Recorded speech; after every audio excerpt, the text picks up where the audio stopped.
validate everything you're saying.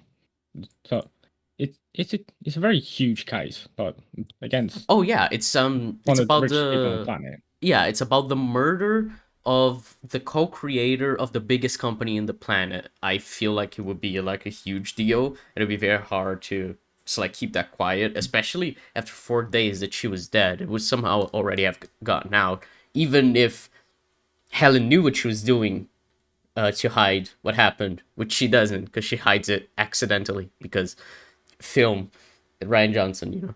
So it is genuinely insane. I don't, none of it Yeah, makes sense. I feel Oh, like no, no. I any agree, Jim. any cops he tells that anyone who finds out about it, they're gonna be like crawling all over each other to try and get involved because everyone's gonna want the credit to be like, if that sort of thing leads to an arrest, then everyone's gonna want the credit of being like, hey, we arrested the the owner of the biggest company in the world. Yeah, just Yeah, or brought just down the oh, biggest like, company in the world and everything like that, because it's relating to evidence that would bring it down. It would, even if it doesn't lead to an arrest of Miles, it would lead to an arrest of the people who helped Miles hide the truth about the napkin. So either way, you'd bring down the company, and I have no idea who the company would go to actually, because we're probably like board of directors, right? Yeah, that's probably what will happen. Which is also yeah, the kind of thing where you think, if there is a board of directors, how the fuck did they just like not do anything or like let Andy get kicked out? It kind of seems like um what's the name? Miles just kind of orchestrated it in a way where it's like, no, it doesn't matter. Like, it doesn't matter what anyone else that works on this company or has a stake on this company thinks. We're just I can just kick Andy out. It's super weird. Like, Jeb, let's say um Tesla is owned by Elon Musk and someone else, or two CEOs, right? right. Um, and Elon Musk made the other CEO sign a contract that cuts them out of the company, but they didn't know it. They didn't realize it when they signed the contract. And so at one point, Elon Musk is like, fuck you. I'm kicking you out of the company now that you're opposing me on this big investment. Um, Try to word that in a way that makes sense. Um, so don't you think like maybe a board of directors or something would like oppose the CEO and be like, wait, no, you can't do this. She's like the brains of the thing. She runs 50% of the company, and what you're trying to do is very risky because you want to put literally all of the resources the company has into this one research thing. Like, obviously, it wouldn't just be between these two CEOs, right? There'd be like someone else that works at the company that has some stake in like owning and investing in the company that would be like, no, you're not kicking Andy out. Yeah, it'd be a case that the directors would work with the CEO in creating the contract. If they have not, they could just go, well, that contract's not true. Mm-hmm. Otherwise, that's just abuse of power for a CEO to run a company in a fascist way. Yeah, it's just like the moment the co-owner of the company goes to him and is like, "Hey, I don't want you to do this. If you do it, I'm gonna take my 50% and run away." And the person's like, "Well, I'm kicking you out of the company because I manipulated a contract that would make that happen." It would be the like it would just be. I just don't believe at all that there would be no one else in the company that would be invested enough in going against Miles or actually trying like other ways to win the case for the the other CEO, especially when it's such a big investment, because Miles, everything, all he wants to do is put literally every resource the company has into the research of this like hydrogen fuel thing. That's the thing with this film. It's like every single thing is that they keep it all so vague. It's like all incredibly important stuff, but you could easily make a whole film just based on the events prior to the film. I mean, It's the like, court case is kind of interesting. yeah, it's just like, instead they just because everything is just explained with a line or two, and stuff. You have to piece together everything, every single other thing in your head, and like, even then, it's just nothing ever lines up. Like, No, you see, The film is stupid. It is simpler than you think, Zod. So that's why it works. You're overthinking it. Just assume everything makes sense, even though it would never make sense in real life. This CEO, by the way, that I'm telling you, Jeb, this CEO is the person, the CEO of the biggest tech company in the world. He's the one that I told you that doesn't own a phone and only uses fax to to talk to anyone he needs to talk to. And that his What the faxes fuck? print out literally everything he receives like instantly, which is, you know, sensitive documents, whatever. My house cleaner can read them. He literally, when they arrive at his island, they see a fax machine there, and there's like a piece of paper, like a bunch of numbers written on it, and like out in the open, that Blanc, who wasn't even invited to come to this island, but Miles allowed him to stay, is just allowed to read. And it's like, oh, I like fax because it's analog. So yeah. So yeah, this genius. So this character, by the film, he's supposed to be super retarded. And the point is that, oh, you see, rich people, we assume they're smart because they're rich, but that's not the case. But he's like, so many things he does, like the fax thing, are just so like cartoonishly stupid. And the point the film is making is that Miles is so stupid that Blanc couldn't see like he was actually the murderer because the entire plan was so stupid that it like went over Blanc's head, I guess. Which is dumb, but you know, go with it. So the point is that Miles is fucking retarded, but he managed to build this company from the ground up with Andy, and he was able to work out a contract where Andy would be kicked out from the company if he ever needed it. But I guess he's dumb. This film also- sounds so great. It does, Jab. I've gone back and forth about showing it to you because I genuinely think you'd lose your mind. And the only reason I'd want to show it to you is because you'd find it insane that Neb thinks this film is good. Neb thinks it's good. Neb does think it's good. Why? I don't fucking know. He thought it was Oh. fun. There's a moment he said it was that the film was smart, which was the when we see Duke spying on Whiskey and Miles, then Neb was like, see, you know, it's kind of cool how they recontextualize it. And I'm like, well, I guess like the moment, if we see it with the additional context, it still works. Like without the additional context and with the additional context, like, yeah, there are two ways to make the scene make sense, but there's also the fact that that scene kind of lies to you. Because yeah, you know how murder mysteries sometimes they'll show you stuff that you're like kind of unassuming about it, right? So like they'll show the murder weapon and you won't really take notice of it. Like it's not called attention to, but you're like, that's interesting, you know? Like Yeah. those films, like they'll try to mislead you in a way where they make you want to believe what the main character believes, you know, the detective, until you realize, oh shit, the clues are right in front of us the whole time. Well, this film does a genius thing that the clues, they aren't right in front of us the whole time. Until like an hour and 20 minutes into the film or something like that, the entire plot of the film is hidden from the audience. Because Blanc knows a lot of shit, and he's our POV character, but for some reason the film lies about what he knows and what the other POV character, which is Andy, well, Helen, knows. And so until like halfway through the film, we're just shown a bunch of things. They're like, oh, we'll let you believe that these people want to kill Miles, until halfway through the film where we realize the murder already happened, which was Andy, and the character who's pretending to be Andy is actually Andy's twin sister, Helen, who's pretending to be Andy to figure out who the killer, who the person who killed her sister is. Like, and that's just hidden from us. And then they show a bunch of other scenes. There's like adding context, and it's just shit they cut out. It's so stupid. Reminds me of this Sherlock. I was gonna stuff. say, because there's the H Bomber guy video. It's like, you know, because Sherlock realizes shit with clues that the audience couldn't possibly know. But I think this is worse than Sherlock, honestly, because it's like at least like he's realizing something as time goes on. This is just Blanc already knows everything. You're just lying to us.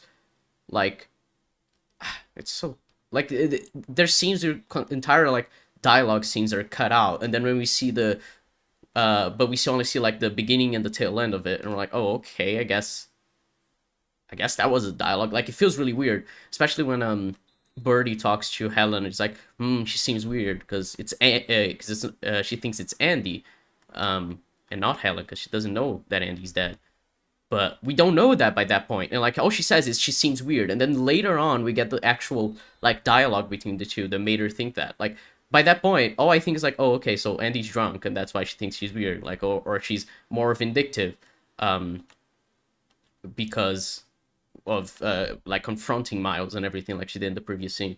And then we later learned that no, there's an entire conversation that they just cut out of the film in the first moment, because if they put that there, we'd know the twist, which is an impossible to predict twist because we don't know how Andy would act like. So how am I gonna know that this isn't Andy? Like I have no frame of reference. It's such a silly fucking Never twist. going this is fun reminds me of him saying Stranger Things season 3's fun. There's not.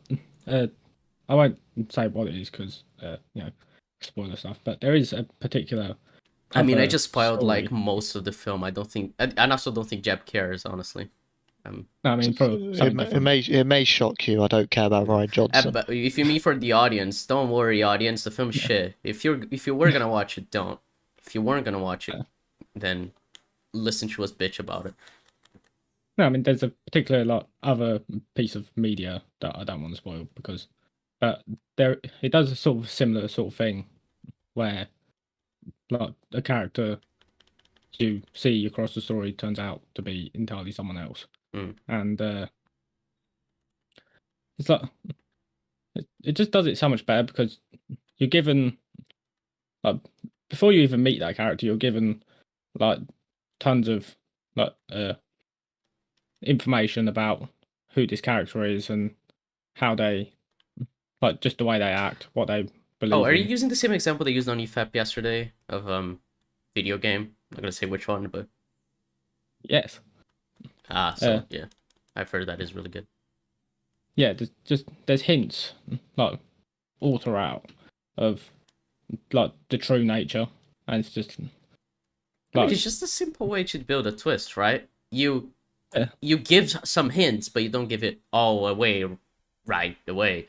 yeah, Like you give some hints and you like just don't call attention to the hints, but they're still there, and that's the kind of thing that make you go, that's interesting.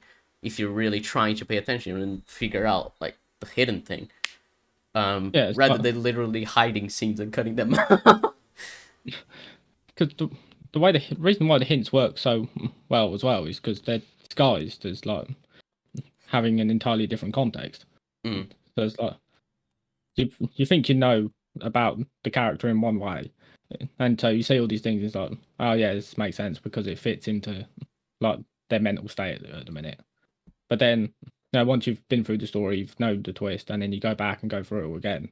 You actually see it in an entirely different light. It's like, oh no, I see now. Fuck. Like it actually like rewards going through the story again and picking up all these things. But then you get like Glass Onion where you don't get any details, and when you go through it again, going through like literally like the first half of the film just feels entirely redundant by that point. Yeah, it's shit like we watched the first 2 seasons of Mr. Robot. There's still many twists as the show goes on, as you see. But the main, like the twist in season 1 relating to Darlene, not gonna say exactly what it is if people don't want to be spoiled. It is like if you watch it back, you can realize so many times it's like, oh shit, this makes sense now. Like I understand how like this ended up happening in this way that it did. Like this reveal makes the what came prior, make more sense or like the same amount of sense. And it's especially with the later reviews in Mr. Robot, it's just like everything. If you look back on, you're like, oh shit, man, that's really smart actually. That's why this character said this at this point, or shit like that. Yeah, because we always keep getting these moments as well where like Jeb will accurately predict stuff, and it's because he's paying attention and he's noticing that these hints are there. And it's like again, it's just rewarding you for paying attention. Yeah, with Blige, I predicted like most of it, and it's like because the hints were really good as to what like the twists and the reviews were gonna be later on in the show. Honestly, just like this is how like good writing just you know works. But like with Glass Onion, it honestly does just feel like it feels so much like a first draft sort of thing where it's just like writing it, and then you got to sort of like near sort of like the end point, and you thought, no, wait, hang on, this isn't great. Oh no, let's throw in a twin sister. And it's like it feels so lazy. It's like it didn't bother going back to like do anything. Yeah, I don't think Ryan Johnson redrafts because the film does feel like a very first draft kind of thing. Where it's just like, oh shit, I gotta get out of this. What do I do? Oh, just write this. You know, the kind of thing you have like as like a placeholder idea that Ryan Johnson just runs with it to like a like the actual Another film. another thing of twists, and I think it's something a lot of writers overlook. The build up to the reveal. So a good example is like Professor Yana, the way that's built up. So then, if you suddenly notice all the hints compiling together, you still feel rewarded rather than just pulled out of the rug. Yeah. So like the master voices, for example, or oh, it's a Time Lord, where there could only probably be one they're using. Stuff like that. Yeah. I was gonna Uh, mention another Doctor Who one, which is the Blink one, because I really like the way the reveal of the twist is in that episode. Um, where it recontextualizes everything. You're like, oh shit, now I get why all of this was happening. It's cool. The close. Yeah, Wilf's another good twist. Yeah, Wilf is a great one. You see him knocking 4 times, you're like, oh no, oh shit. I think And it, just like in these moments of like in that the moment of reveal, it's just like you can put in like some just subtle sort of details that make it so much more rewarding. Like uh the one I've always been a big fan of is like in Army of Ghosts, when it turns out that the void ship is actually full of Daleks. The yeah, one Yeah. thing I've always been a fan of there is the way just in the background you can hear the Cybermen theme just sort of turn into the Dalek theme, and it's just like if you've been paying attention and you recognise the music, Mhm. it just it hits really, it just really hits. It's really well done. and it's got the bronze coloring for that area, which is synonymous with RTD Daleks. Oh, didn't Bill being a Cyberman as well? Like wasn't that like a reveal that happened after like she figured it out after a few moments where she's like, wait, no, I'm normal. I'm a normal person, and then we realized she Yeah. is. Because I remember thinking that was really cool. Um, Another good twist, despite it being ruined really early on, is obviously Saxon Master coming back. And the Mondas reveal. If those two were kept private, those would have been really good twists. But Mm. everyone knew about them. Because it's like, well, there's a twin planet. Oh, we're seeing Cybermen related stuff. You got someone who's a master of disguises as cunning and seems to recognize Missy.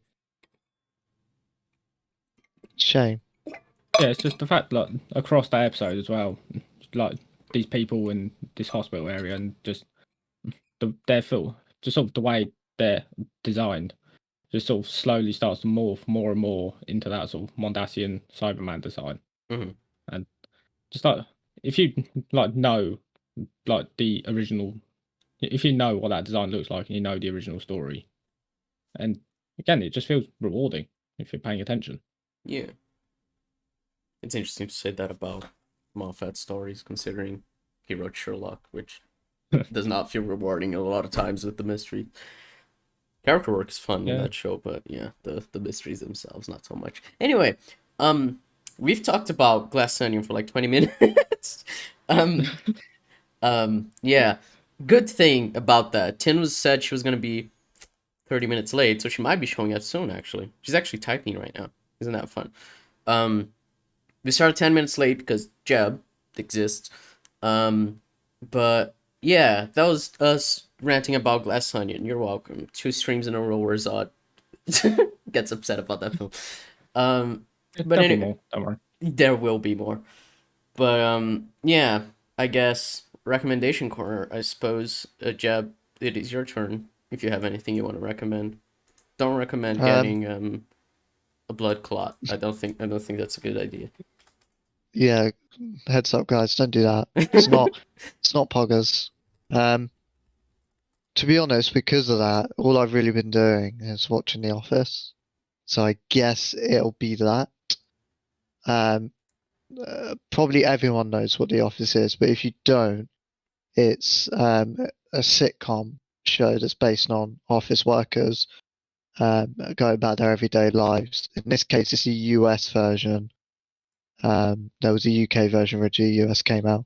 Starring Steve Carell, John Krasinski, Jenna Fisher. I can't remember what's his name. Rain Dwight's Wilson. at that's Rainn Wilson, I remember and so because on and he's in the so on. Utopia remake. You're gonna love his character. And he's such a good actor, and that's what hurts. To be fair, he's the best character in the remake. So I mean, anyway. But yeah, I got introduced to it by my partner Cara, and it's one of the best sitcoms I've watched, and it's one of the most surprising ones. 'Cause it thrives on being mundane and dealing with serious character flaws and how the characters develop in like real world environments, so you connect to them better. Unlike I don't know, Mrs. Brown Boys is a fucking shit comedy that does so many exaggerated slapstick stuff. Um, whereas this is more, it's toned down. For Seven Seasons, it stars Michael as the titular character, and he's The basically a titular self, character. His name is yeah. The Office. Nicknamed Michael. Given name The Office. But there's a reason why he's regarded as probably the best written sitcom character of all time, because his arc is probably one of the strongest character arcs I've seen.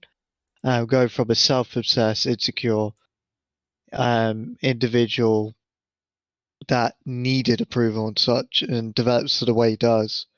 It's quite nice. Pam and Jim, one of the best written relationships, fits him as still the best. Um, the worst character, funnily enough, is what's her name? Is it Kelly? Might be Kelly. I think her name's Kelly. I Played think by so, yeah. Mindy Kaling. She's basically a very one-note character. It's basically, look at me, I'm hot, I'm the best. Which part of the course from Mindy Kaling's writing. But yeah, I very much recommend that. It's Yeah. I think 9 seasons. It might be 10. I think it's 9. And it's a very good watch. It declines a bit without Michael, and what they do to Andy is quite stupid. But overall, it's strong. Thank you for leaving, whoever that was. Yeah, Neb was That was pretending Neb. to be Tin, yeah. Sorry if anyone was confused and thought Tin had actually joined. Neb was doing a joke. Um, oh yeah, it's my turn. I usually have two people before me. Um, That's what she that's said. That's so funny after The Office. sure, Jeb. That is something Michael would say, to be fair. Anyway, I watched In Bruges last night, and it was really good. It was my first time watching it. Um, it's a really interesting film. The acting, especially from Colin Farrell, is phenomenal. And just being a film like about morality in general, is really fascinating. Um, it explores that morality in some really interesting ways, and I really liked. Uh, it was a really funny film as well in some senses, which was interesting, considering like the topics are very dark in a sense, because it's all about how certain character killed a child um while attempting a hitman job. So there's a lot of very dark and deep shit that is tackled by the film, but it's also done in a like lighthearted way, where sometimes you get some very very dark comedy, which is fun. I always like it. And yeah, I don't know, I really recommend it. It's good. Ray Fiennes is well, you can tell it's very early in his career. He's not as good as he is now. Like if you compare him in The Menu to how he was in this film, he's definitely not as good as he was in Bruges. But I really liked him as well. And so yeah. And hey, we got our first member of the channel. Let's freaking go. Wait, what? The poser joined. Yeah, joined, became a member. Thank you. And they also sent a Oh, yeah. super chat. The Critical Well, Drinker thank is a you. masterpiece and deserves a CW show and a Cartoon Network show. I agree. The Critical Drinker is a masterpiece. I love. You love must have the heard about the Critical blood Dr- clot. Critical Drinker is my favorite drinker member. I love how tough he is. That was sympathy for my blood clot. You sympathy, yeah. Well, thank you very much. We appreciate the support. Yeah, and in Bruges, good. That's my recommendation. Zodiac Gamer, what Well. what do you want to recommend? Well, Glass I onion. recommend. Well, I recommend getting paid money for doing YouTube. That's pretty nice. I do Yeah. recommend that, to be fair. Yeah. But yeah, it's funny that you say in Bruges because I'm going to say Banshees of Inisherin. I knew it. Yeah, Don't they're the spoil same it because film, I to need be to fair. watch it. So Yeah, I'm not going to say anything specific, but it is it's quite a simple story overall.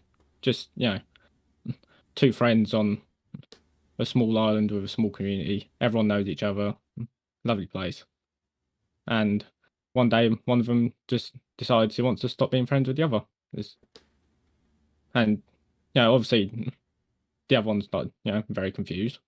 And so the film's just basically about exploring both of their perspectives through this sort of collapse in a friendship, I guess, and how that sort of it ends up having effects across this small community.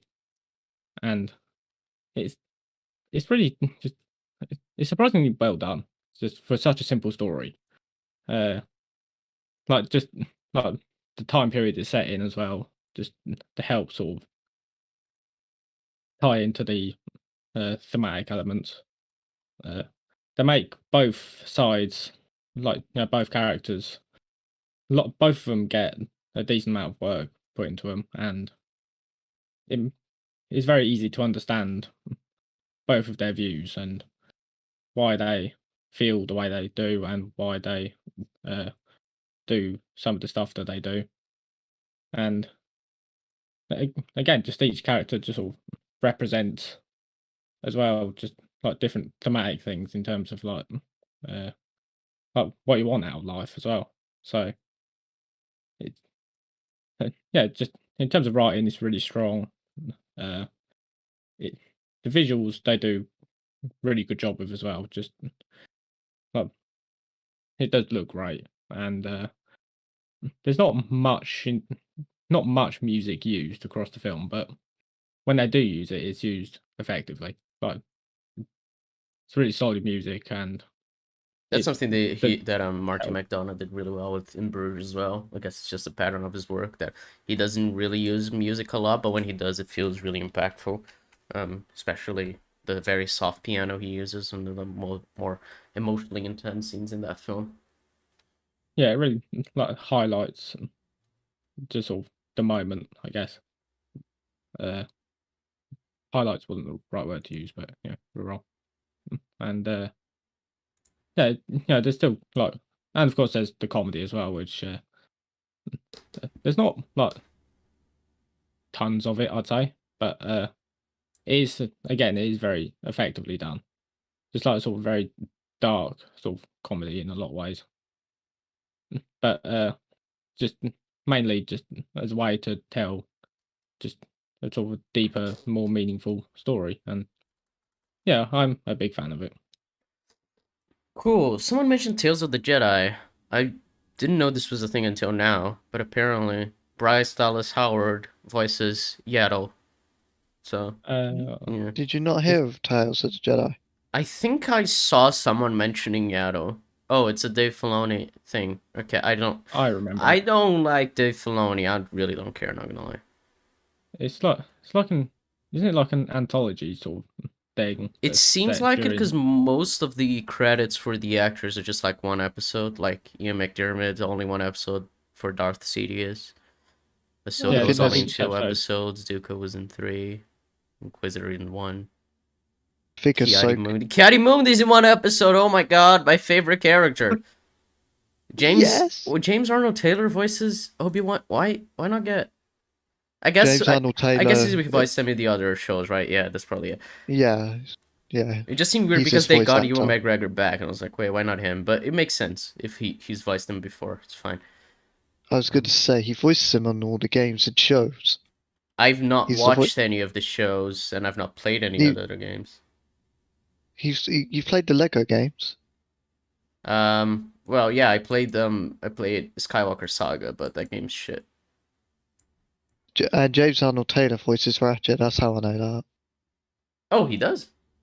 Yeah, he's the voice actor for Ratchet. Oh, so he's good. He's a good voice actor. See, that's all I needed to know. He also voiced Spider-Man in the Lego Marvel superheroes. Oh, he's really good then. I remember Yeah, a lot of yes, he the is. voice lines in that game because that game He's is an- good.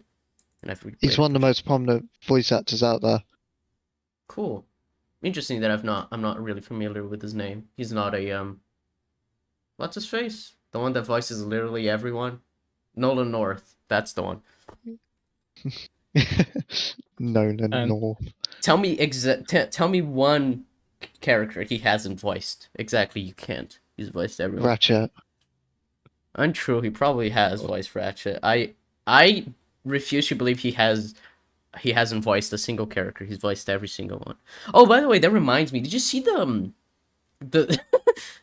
was it IGN that was like, "Oh, we want Dave Bautista to play Kratos in God of War, the God of War live action thing." And what's his name? Something Bridge, the voice actor of Kratos from the games is like, "Oh, that's kind of awkward." Because he also did like mocap work and everything. Like he acted out the part of Kratos in every single game, but well, in both games. But apparently, it doesn't count because it's not live action. We need Dave Bautista, which I'm sorry, I don't think Dave Bautista has the range to play Kratos. He's such a stoic character with like an emotionality hidden beneath the surface that I don't think Dave Bautista could pull that off that well. He's fine with it in Drax, but the problem is that Drax has like these huge bursts of like anger and shit like that feel kind of uncharacteristic of Kratos. And the thing is, Christopher Judge that's the voice actor. Well, the actor for Kratos, by the way. Judge, not Bridge.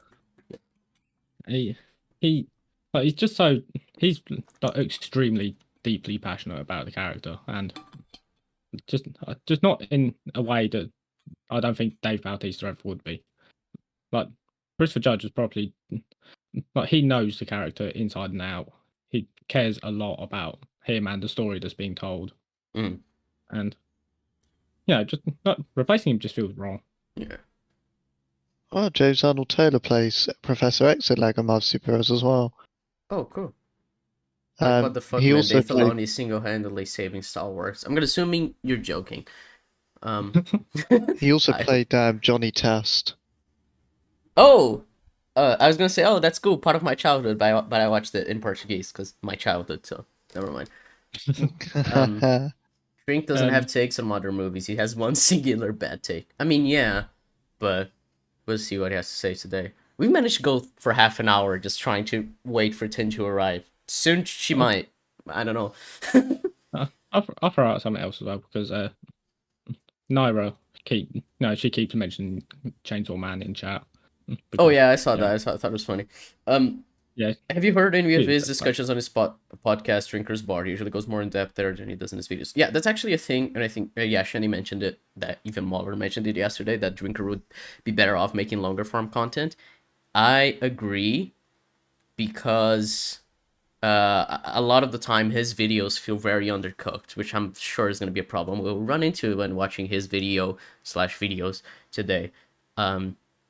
Because Also, he really doesn't develop his points. He might go more in depth in Drinker's Bar, but I cannot be fucked to listen to podcast he's on, especially with the guests he has on, which are just like fandom menace people, which are all not the best, not my favorite. IMO. Yeah, I mentioned Chainsaw Man for a particular reason because I watched one episode of it a while back. Well, not like ages ago, but I think like a week or two ago, and I haven't watched anymore because yeah, I'm stupid. But I'm quite a big fan of just the way it's animated. It appeals to me. I do like it visually, and yeah, just like the first episode I did like because just the way it just sort of it's focused entirely on just the perspective of the one lead character, Denji, I think, and just sort of setting up the state of his life as it is at the minute, and sort of how he uh, gets into the position of just what he's going to be for the rest of the show, and just in terms of character work, it was quite nice, and obviously very anime in terms of uh, action. So I appreciate it so far. Cool. Drinker sounds less fandom menace whenever he's on podcast. Yeah, he does. Which is why I'm like, when he's on EFAP, he's like a fine guest, and he actually like what he says. I'm like, that's a good point. But then in this video, it's like, oh, this is woke. We hate the woke. It's so weird. I think it was Sheev who was like, oh, Drinker's video on Endor was really great until he started mentioning like the woke shit for absolutely no reason. It's strange. I don't get him. I don't get how it works.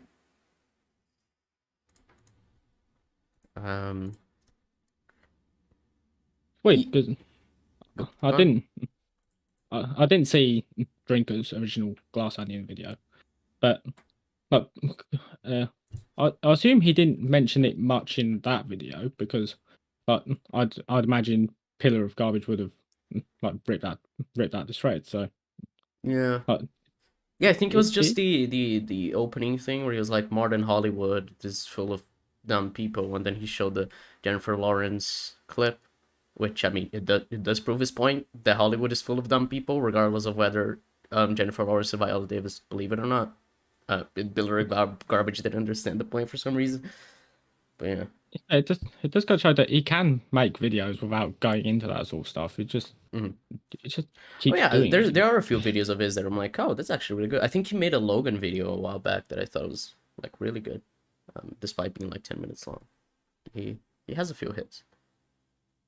Yeah, it just seems like a case of like he's found like the sort of his sort of I don't know niche, I guess, Mm-hmm. and he just sort of really just strongly sticks with it. Speaking of which, so I guess because we have already gone into Drinker as a topic now, we can talk a little bit about what the point of the series of videos he makes is, and if Tin hasn't gone here until we finish it, we can just start the video. It's fine. Tin can miss like the first couple minutes. But Jab, if I told you that modern movies suck, what would you say to that? What would your reaction be?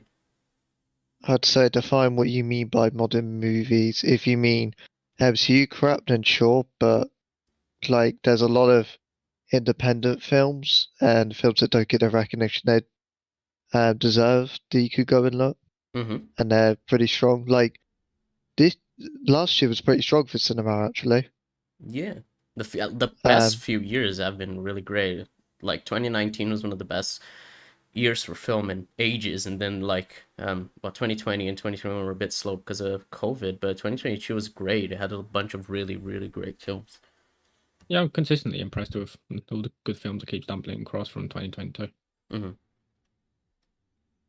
Yeah, that's kind of the point that it's kind of the point that annoys me with this. It's just like, oh, modern movies suck. Where I'm like, I don't know. I think it's such a blanket statement that I could never say it. Like, we're saying like modern media sucks when people are like, oh man, Rings of Power was shit. I'm like, what? Regardless of whether you think it's shit or not. Like, have you watched like other TV shows that are like less mainstream that came out this year? Because there's a lot of really great ones. movies. Like there's a lot of really great media coming out recently that that I think people just kind of overlook to make the point that modern media sucks. Kind of fits the narrative more so, which is very annoying. Um, I shared the watch together link on the chat. I assume Jeb is the one who did enjoy it because the name of the one person who did is Glass Onion You. So yeah. Okay, let's see what I should be called. I think like the whole like modern film suck thing is that I do sort of get where the frustration comes from, because it's just like, just all this terrible stuff that's getting like all these massive like budgets and all the marketing, but yeah, it is just like ignore it. You do Mhm. like, if you make that sort of statement, you do have to sort of ignore quite a large sort of selection of like genuinely good things that have been releasing. Yeah, and It it's is just also focusing on well, I think it's the kind of thing where people, because of the way Marvel has been, they think that the only thing that can make things that can make money now are like high budget films, but the mid budget film, fuck's sake, your name, Jeff.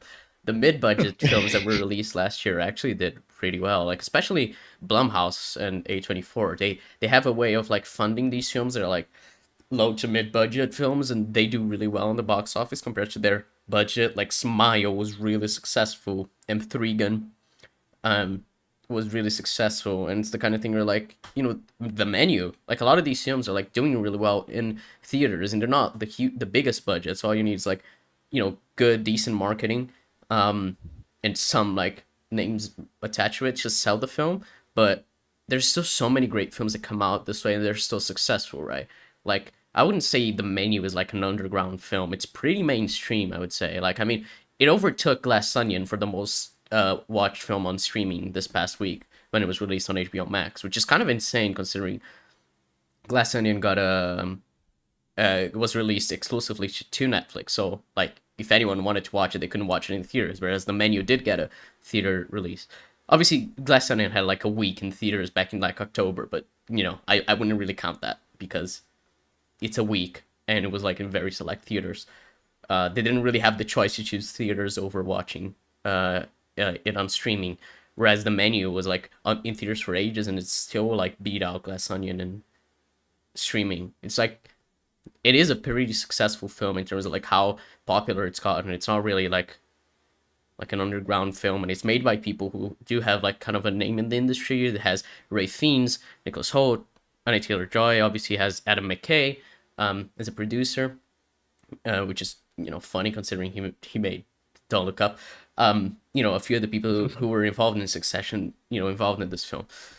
It's like you do get like these names that kind of sell the film, and it's just a really quality film that people liked. Like I didn't need more than to watch the trailer and be like, oh, this seems interesting.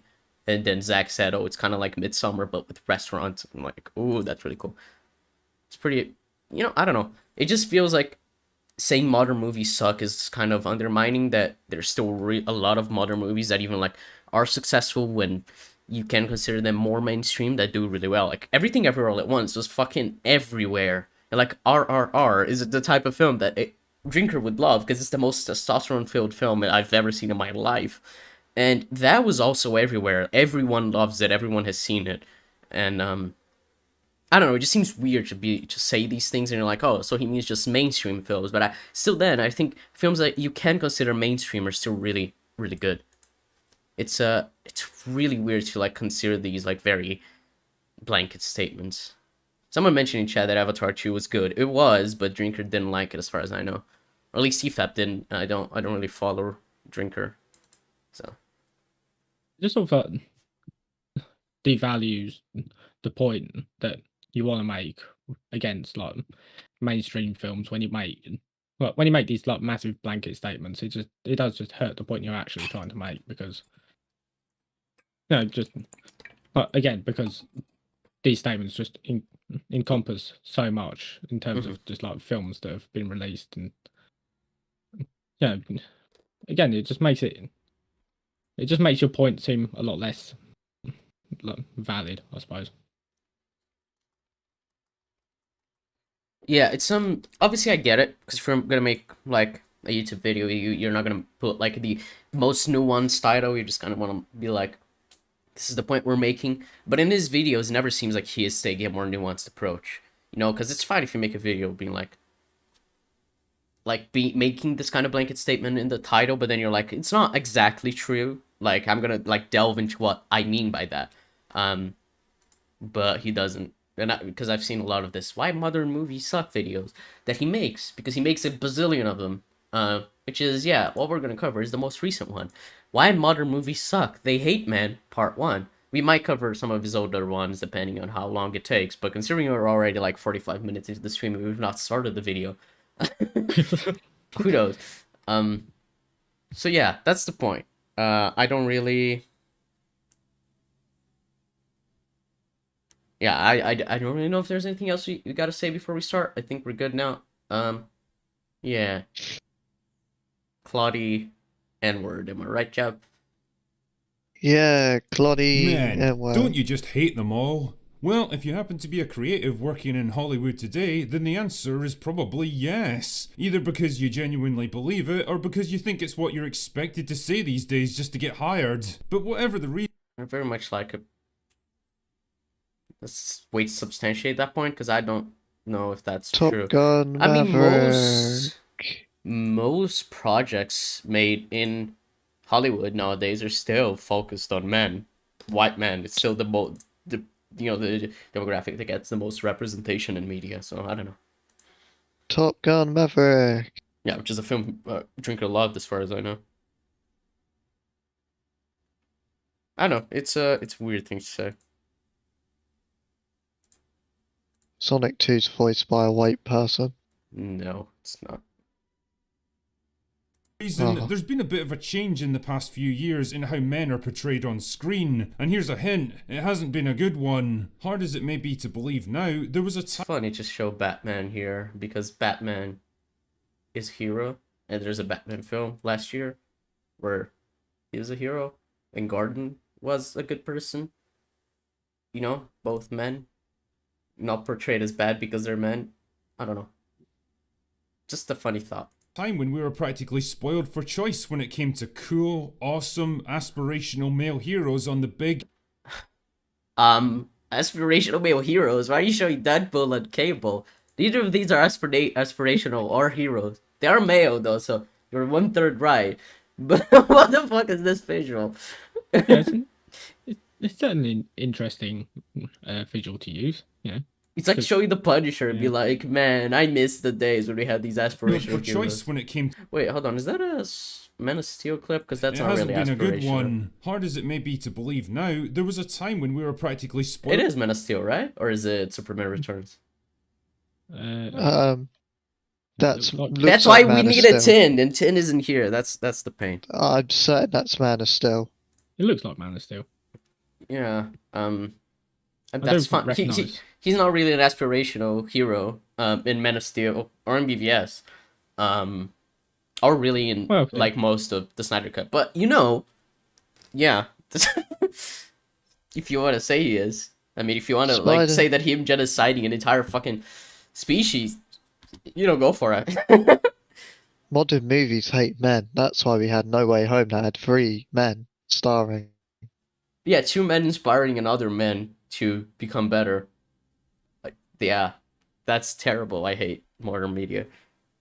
I like the scene of the whenever Batman asks back Joker, "Where is the white man?" I know, right? spoiled for choice when it came to cool, awesome, aspirational male heroes on the... Surely he could have used a better clip from Captain America as well, rather than him jumping on the taxi right after he turned the experiment. I don't know. big and the small screen. No, Kingsman! Why would you show Kingsman? That film is not about aspirational people. Those people are cunts. They kill indiscriminately. What? I'm so... Especially after the first film, but the first film as well, it's like, oh, they want to help the world, sure, but man, are they really not caring about, like, the general population. Or whatever. Whether they were scrappy underdogs who had to rise to the challenge, or brave adventurers risking life. Also, It's Indy in was Indiana never... Jones 5. Coming soon. Oh yeah, that's gonna be. Oh yeah, but it's Phoebe Waller-Bridge writing it, so he thinks it's gonna be bad. Oh, But okay, wasn't the hero? I kind of always saw him as kind of like an opportunistic guy that just didn't want the war to end. Kind of like, an anti-hero. Like, he looks out for himself more so than anyone else. But, if he finds a bunch of Nazis trying to gain power, I guess he's going to try to stop them. I don't know. I guess he's a Because I've never seen hero. Indy as like a moral character, right? Like, especially in the first film, he just shoots that guy with the sword who's in the middle of like a crowd of people. He could have he could have hit the people behind him. Yeah, he's not very altruistic. Yeah, which is the point the first film makes as well. Life and limb for fortune and glory, or Wait, you just said it's for fortune and glory, so that's not a hero.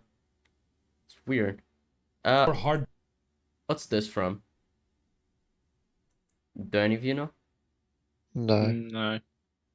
bitten cops taking on the criminal underbelly of society. They were a whole generation of men who Oh, is that Dirty Harry? I don't know. I think so. Clint Eastwood, isn't it? Honestly, with modern movies today, we wouldn't get a Top Gun sequel at all. And if they did, he would just be emasculated and he would be seen as like the worst person ever who never did anything right. Am I right, Jeb? Exactly. He'd be Jake Maverick. Jake Maverick, yes. And they'd have the women win the day. 100%. And we wouldn't have Harry Potter like it is today. We would have a transgender in the role. Harriet Potter. Yeah, we can't be having this. Yes, J.K. Rowling, big fan of trans people, as we know. kicked ass, triumphed against the odds, and I'm sorry, Men in Black.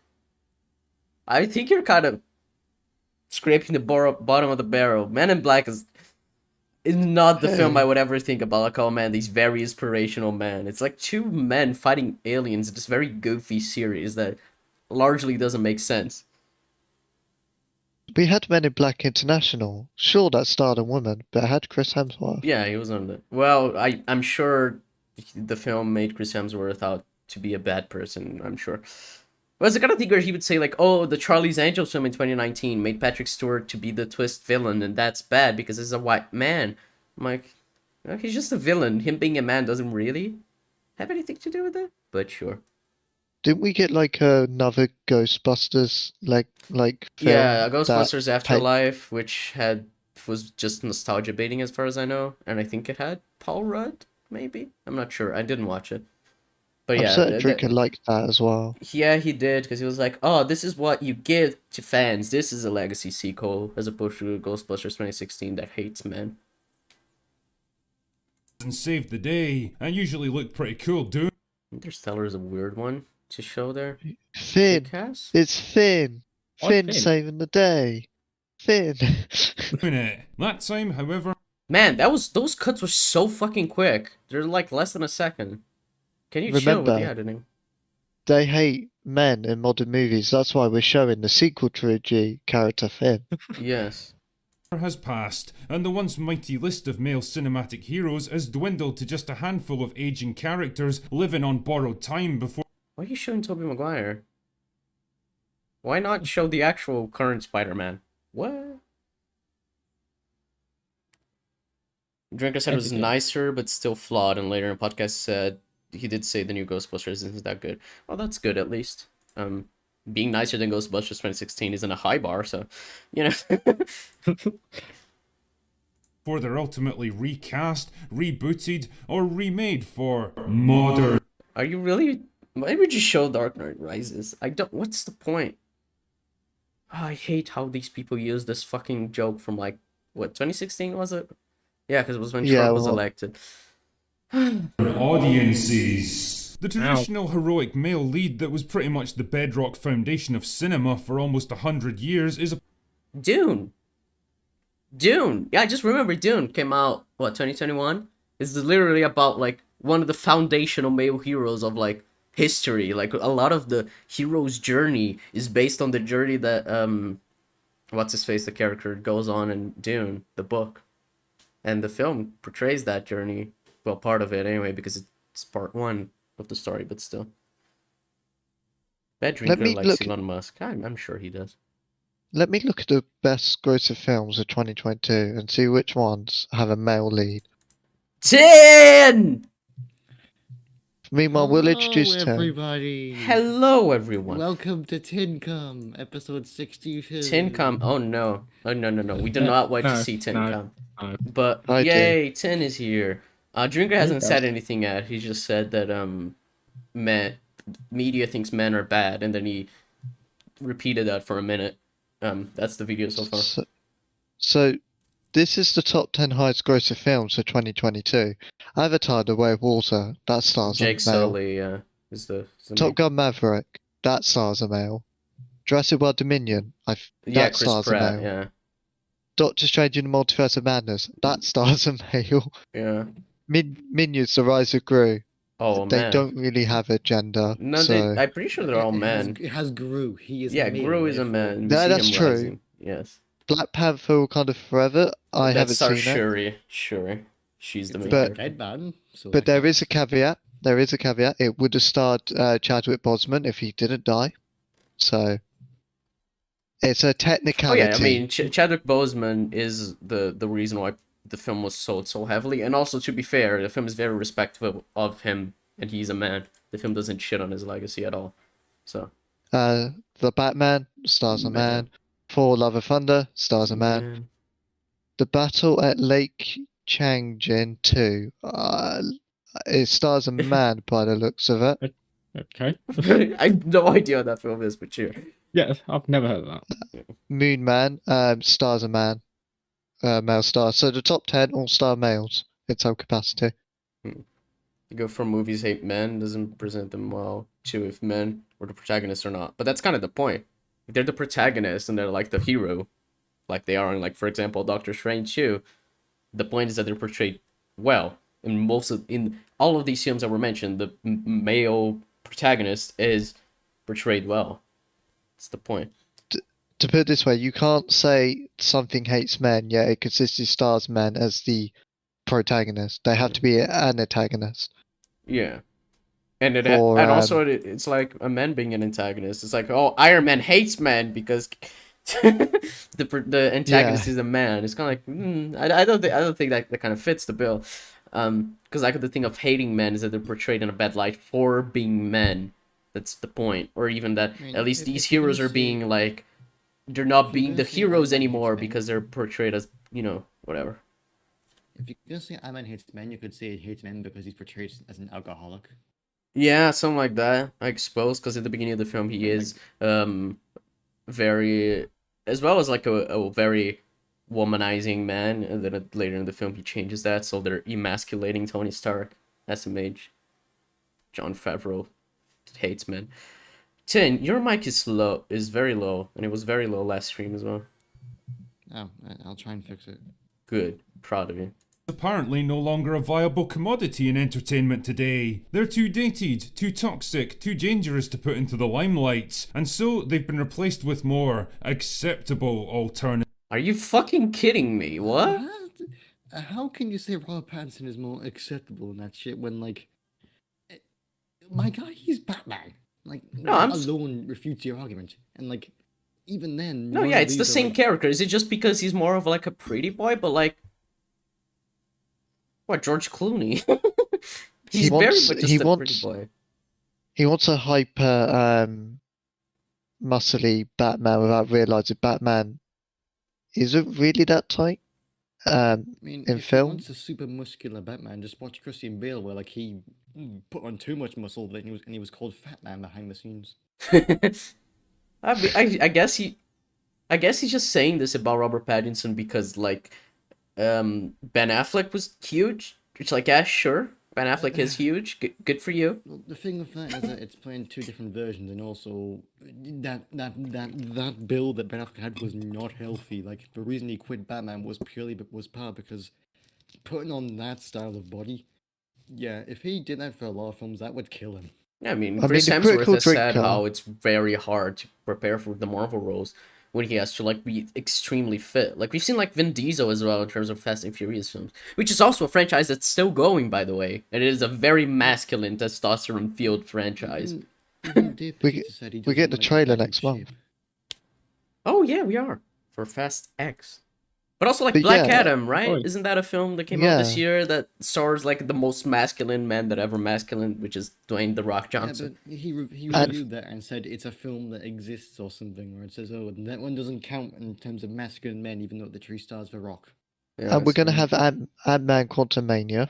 No, but Paul Rudd is not masculine man because he's Paul Rudd. He's a funny guy, you know. What else? What else is Marvel doing this year? Guardians of the Galaxy 3.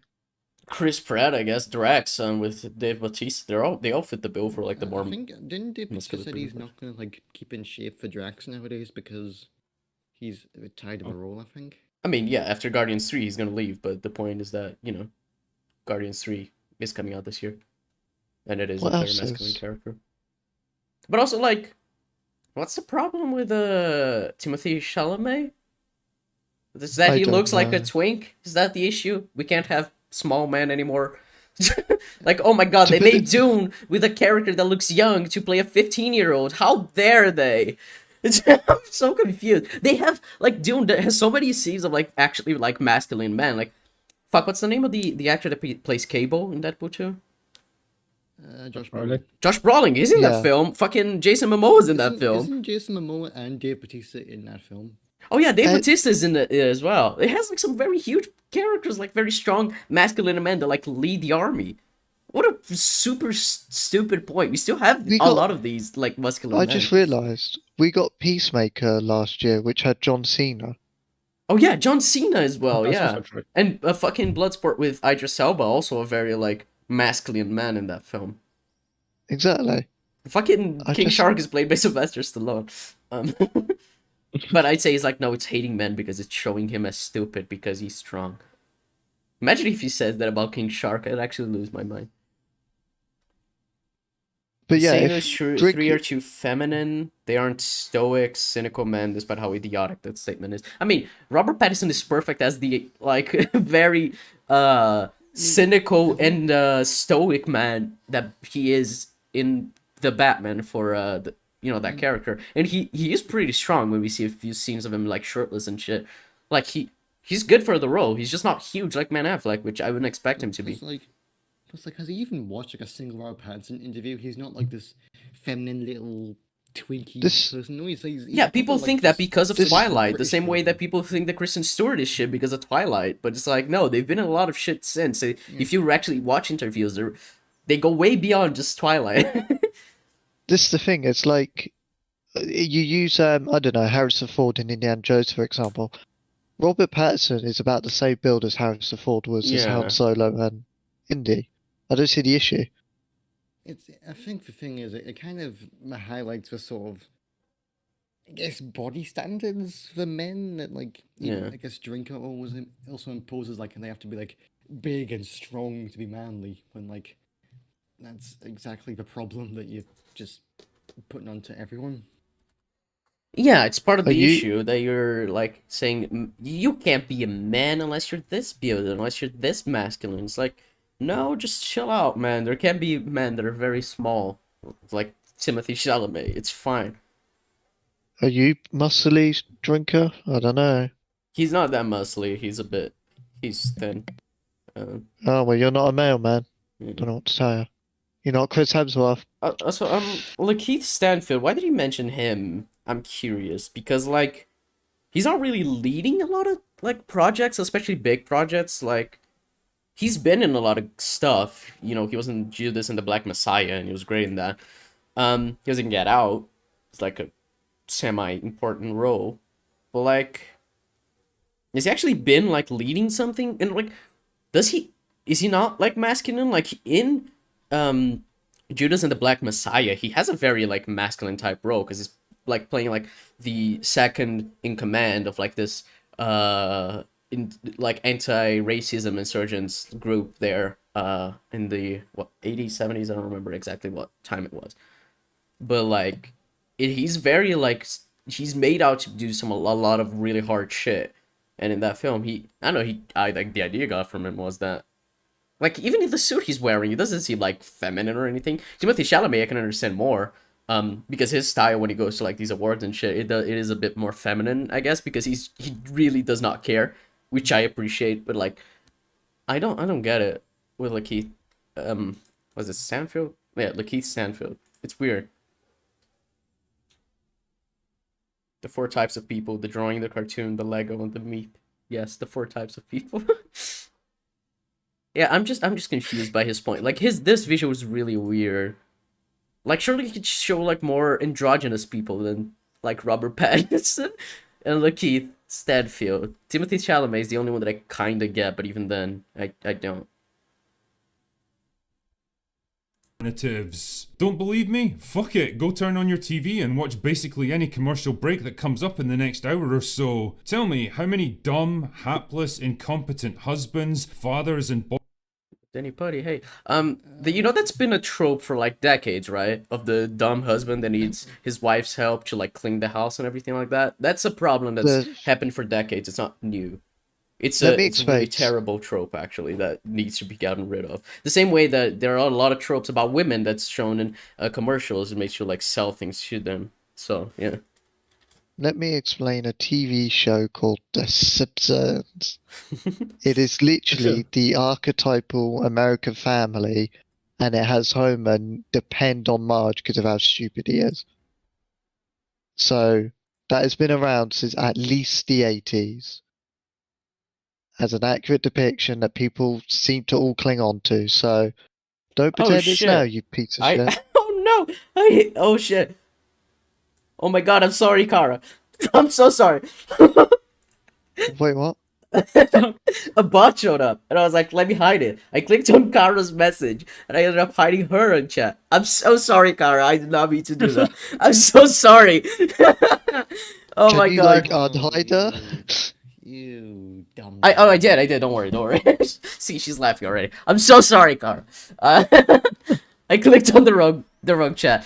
But yeah, Nair, if you can keep an eye out in the on the bots, that would be great.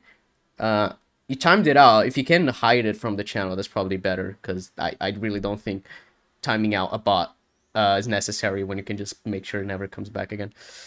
But sorry, Jeb. You were talking about the Simpsons. The Simpsons. It's literally doing the archetype, and it's been around since of the dumb American guy. I mean, it's literally fucking Family Guy as well. It's been around since I think '99. Family Guy, the name like explains what trope they're parodying it, right?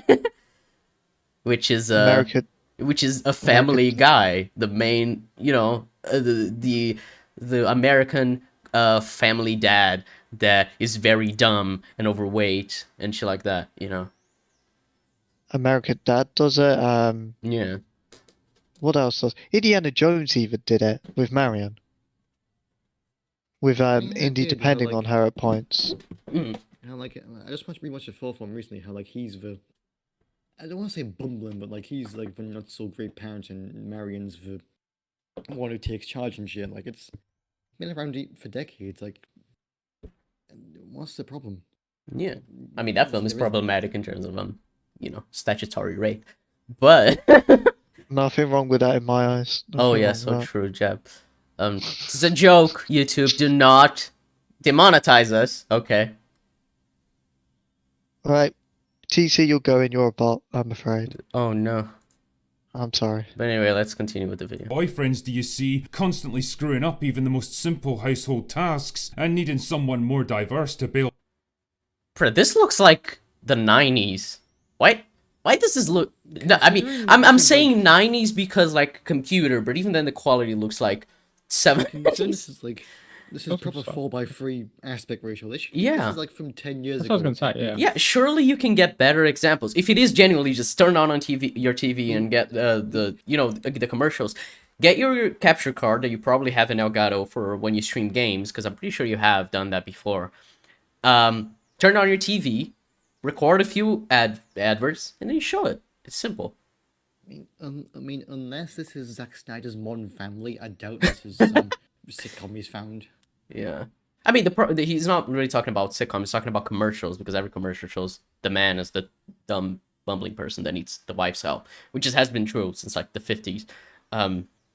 Like there's a video that Drugan made about like old, I think it was 50s commercials, and it's really funny because there's one where his wife, like half of them are just about like, oh, you need to make better coffee because marriage without a wife making good coffee will fall apart.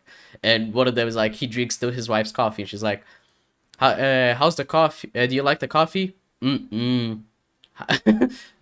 do you not like? Taste bad. It's like he's the most dumbest character you could ever find, but it's kind of making the point that he needs to be looked after by his wife, which again, a harmful trope that shouldn't be, used. It was like the 50s. It's black and white and shit. So it's really weird to say it's like, oh, it's a modern thing. It's kind of forgetting that this has been a trope for ages. This is how advertising does things. It boils everything down to like the most basic fundamental like understanding of how life is and how life should be, which is, the American way and shit like that. To make it, to sell you things. It's how it's always been. Yeah, it's like they forget that the whole archetype of the woman looks after the man whilst the man goes out to do stuff is based on sexist elements. That's where it originates. It's based on the traditional family, which is like, oh, the wife stays at home, the guy goes out and makes money, and the guy's dumb and he can't do anything. He can't look after the kids. He can't take care of the house. I thought he would say shit like, oh, you see men that aren't acting like men are supposed to anymore. We see, men doing household chores and shit like that, which is like, no, he's just showing a pattern of things that have existed for, like, decades. I'm going to go upstairs and annoy Jeb soon. Oh, no. Them out. Go ahead, I'll wait. Now, this is a trend that I've noticed creeping into films and TV for quite some time now, and I think the problem comes in a number of different flavours, or tropes if you will. So let's take some time to look at each one in turn. And this is going to be a pretty big topic, so I'll probably have to make this video a two-parter to give each one the attention it deserves. Whoa, so it's 14 minutes? Let's say part 2 is also 14 minutes, like 28 minutes. That's impressive. Do you know I have a 30-minute video about a 2-minute Legion scene coming out next month? That's just mild curiosity to talk about a long topic. Anyway. And believe me, they're gonna get plenty of my attention. Anyway, strap in, dear viewer, as I take you through the He's genuinely just showing clips from films, right? He just went to YouTube, was like, film scene compilation. Yeah, that's the because it's like, why the fuck did you just show Hermione? Or like, it's like you're just showing random things because you have no like B-roll here. I think it's like in one of his Justice League videos where like he has a clip and it's very clearly a clip from a specific channel. So much it even has the watermark still on it. Yeah. They just download this one video and use that instead of actually getting the film. Yeah, it's something that, because I've edited for a few channels, I really always hide the watermark if I do get the clips from YouTube. It's like the bare minimum you can do. Like, if the clip is like, 16 by 9 and the watermark is in the bottom, you just make it, 2.25 by 1, right? You just cut it out. It's very simple. But Drinker, he lets it, which is very funny because they're like, oh, movie clips at the bottom. Like, okay, you really don't go through the effort. Because it's like, with something like this, if it was a Mahler video, his visuals would accompany what he's saying. So when he says strap in, he would show a scene from a film where a character straps in, to like accompany what he's saying. With Drinker, he just puts random shit in his video. It's just lazy. Very lazy. Tropes of modern male characters. Trope number 1, the death of the stoic man. Batman. What? No, not the stoic man. I mean, Mando. His one character trait is that he's stoic. And he... Mando's a pussy. And not only that, we got Boba Fett as well. The Book of Boba Fett is also stoic. Mando's a pussy. He is a pussy, but... I don't know. I'm sure we can find more examples, but I'm curious what the fuck he's gonna say. Movie clips make it look like a Madvocate video, but the way Madvocate does it is way better. No idea what you mean by that. Pick out any random selection of mainstream movies that are more than 10 or 15 years old and give them a watch. Now pay particular attention to the men in those movies. Watch how they act, how they communicate with each Okay, let's find a movie, like he said 10 to 15 years old at least. So can we think about a film with a character that is older than 15 years old, where a male character acts not stoically and actually very emotionally? Can you guys think of a single one? Because I can think of Pulp Fiction, the film that that is what, almost 20 years old, 19 years old, where the characters in that film are actually not stoic at all. The male characters. Ow. Buddy's not very stoic. I mean, sure. And Elf gets suicidal at one point. Buddy does. Fight Club, the characters are not stoic at all in that, Tyler and the narrator. That film is 24 years old. Oof, that's a shame. I mean, Anakin's not really a stoic character, is he? No, like a huge part of his character is that he's emotional. When compared to Obi-Wan, yeah. 7 is a good film to mention as well because Morgan Freeman's character is very stoic, but Brad Pitt's isn't.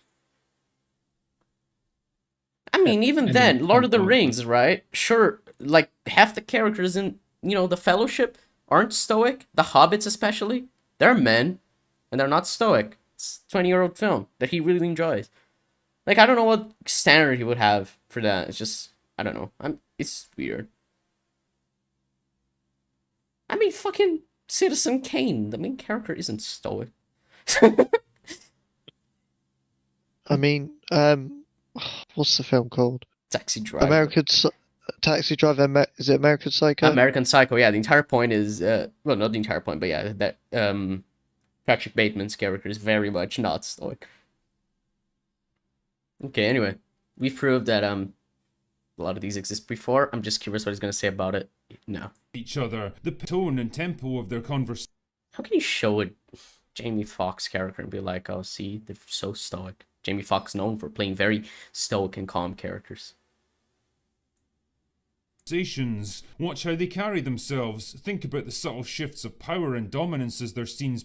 Kara's actually made a good one. Harry Potter. Harry's not stoic at all. Yeah. Neither is Ron. Neither's Ron, yeah.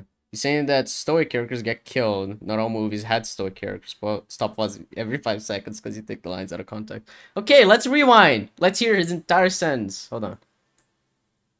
Characters. Trope number 1. The death of the stoic man. Oh, the death. Kind of seems like they're disappearing. Anyway. Pick out any random selection of mainstream movies that are more than 10 or 15 years old and give them a watch. Now pay particular attention to the men in those movies. Watch how they act, how they communicate with each other, the pace and tone and tempo of their conversations. Watch how they carry themselves. Think about the subtle shifts of power and dominance as their scenes progress. The use. I mean, there are films where that doesn't happen, where the like fucking Kill Bill, the main character is a woman. That kind of shit. For Spiddy 2099, we gotta keep going.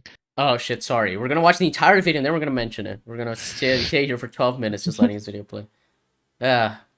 People who don't understand the format is funny. Use of pauses and facial expressions and eye. Yeah, because wait, is he showing Taxi Driver? Do you think the main character in Taxi Driver is stoic? My great drinker. I do think you understand what the word stoic means then. Travis Bickle is stoic. Sure.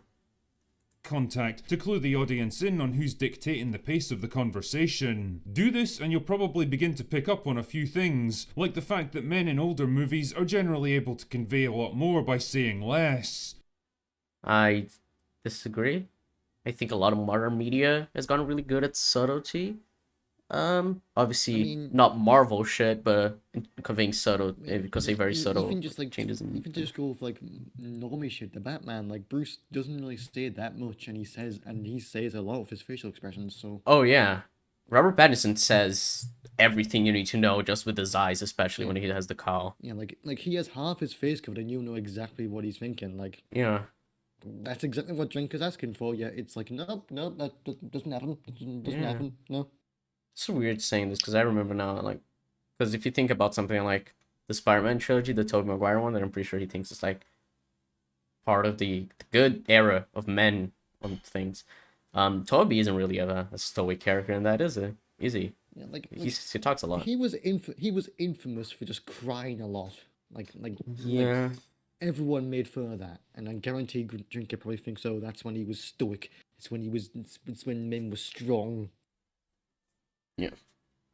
Yeah, obviously when I say modern stuff, I'm not referring to most of the mainstream stuff, because mainstream is dominated by like Disney stuff, which is usually not great. But like, there's so much you can gather from like you watching Eternals, even if you watch Icarus as a character. There's so much you can gather from him, like actually, with just a lot of the shit that he doesn't say. He's a very stoic character, Icarus, in that film, until he, bursts at the end. They're generally more reserved and project a kind of quiet confidence. They're less prone to big emotional outbursts or energetic. Yes. Have you seen The Shining? There's no emotional outbursts from from Jack Nicholson in that film. He's a very stoic, very calm character, very collected. Displays of high-strung verbal diarrhea. I eventually say something along the lines that I'm not saying every movie should have a stoic main character, because then films will become boring. Okay. I didn't think he was saying that. I'm saying that the pattern he's trying to spot is weird, because I don't think he genuinely has thought it through, that there are a bunch of older films that don't have these stoic characters, and so I don't really think anything has changed in terms of like, oh man, men used to be stoic, now they're not anymore. Like, well, I guess you would count No Country for Old Men as like, oh, they have stoic characters in that film, and it is older than 15 years old, so it's fine, I guess. But that's the kind of film that is like very much anti a lot of the stuff he likes, because that film is kind of the deconstruction of that. Or even Better Call Saul and Breaking Bad, which are shows that have very stoic characters, but the point they're making goes against what he wants. And even then, they have very emotional characters as well, because ensemble, like Mike is a very stoic one, and Jimmy isn't. Anyway. I feel like these days acting is worse, but CGI is better to make up for it. Other films didn't have that to fall back on, so the acting had to be somewhat decent. I mean, I agree with that in terms of like Marvel films. I don't agree with that in like anything else. They spend less time talking about themselves and how things make them feel, and more time grappling with whatever problem or issue is actually at hand. When they decide to show aggression, it's generally controlled and carefully measured, and deployed at just... Yeah, he definitely seems very controlled and not emotional here. I'm sorry, I just... Fucking carefully measured. You showed Taxi Driver earlier. What's your point? I'm so confused. He's just saying things like older films that male characters being more rational. Now they talk about their feelings. I hate feelings. Men shouldn't have feelings. Nah, I'm just thinking about how he uses Khan here when like there's a bit where like there's a scene where he traps Kirk on like a planet and he's talking about how I was left to die on a dead planet, and then talking about how all this pressure, all this, basically how he was left to die, how he feels about that, and then Kirk just yells Khan. Yeah, that sounds totally rational, totally on top, totally saying nothing without and saying a lot at the same time. Clips or placeholders. I mean, if you're making a video and you're making a point, the visual should accompany what you're saying. But if they're just pointless, then I cannot gather anything from what he's saying. He's just saying things without any examples. I just assume the clips he's using are examples for his points, because otherwise this video is even more surface level than it already is. Yeah. It just comes across like he just searched up and just looked up any male character he could remember and just chucked them in there. Like you're going. The placeholder, if you're using images for placeholders, that's fine in that tip, but you should not use images that directly contradict your point. Yeah. Is basically what we're getting at. So like if I go, Star Wars is very woke, and then I start showing loads of clips of Han Solo in the background, well, you're not going to gather what's woke about it. Visuals complement what you're saying. Yeah, That's it's a way good to use editing. examples without actually having to like pause the video to show a clip. You're showing the clip, the visual of the clip you want to show while you're talking. It's how video making works. Drinker watched The Northman. That's an interesting example. In that, because that film has a more stoic character compared to other ones. He watched them like Northman. Well, I guess you would say it's just like Breaking. I think it's 2005. Bro, yeah, it was. Mountain. It was 2005. Yeah. So that's 18 years ago. It fits his pattern. Yeah, that's over 15 years ago. So what about now, Drinker? Yeah, or like Eternal Sunshine of the Spotless Mind. The main character is extremely emotional. The entire point is how emotional he is and how unmanly he is. I don't know, man. It's weird. I don't get it. Fucking Psycho. The entire point is that the main character acts like his mom.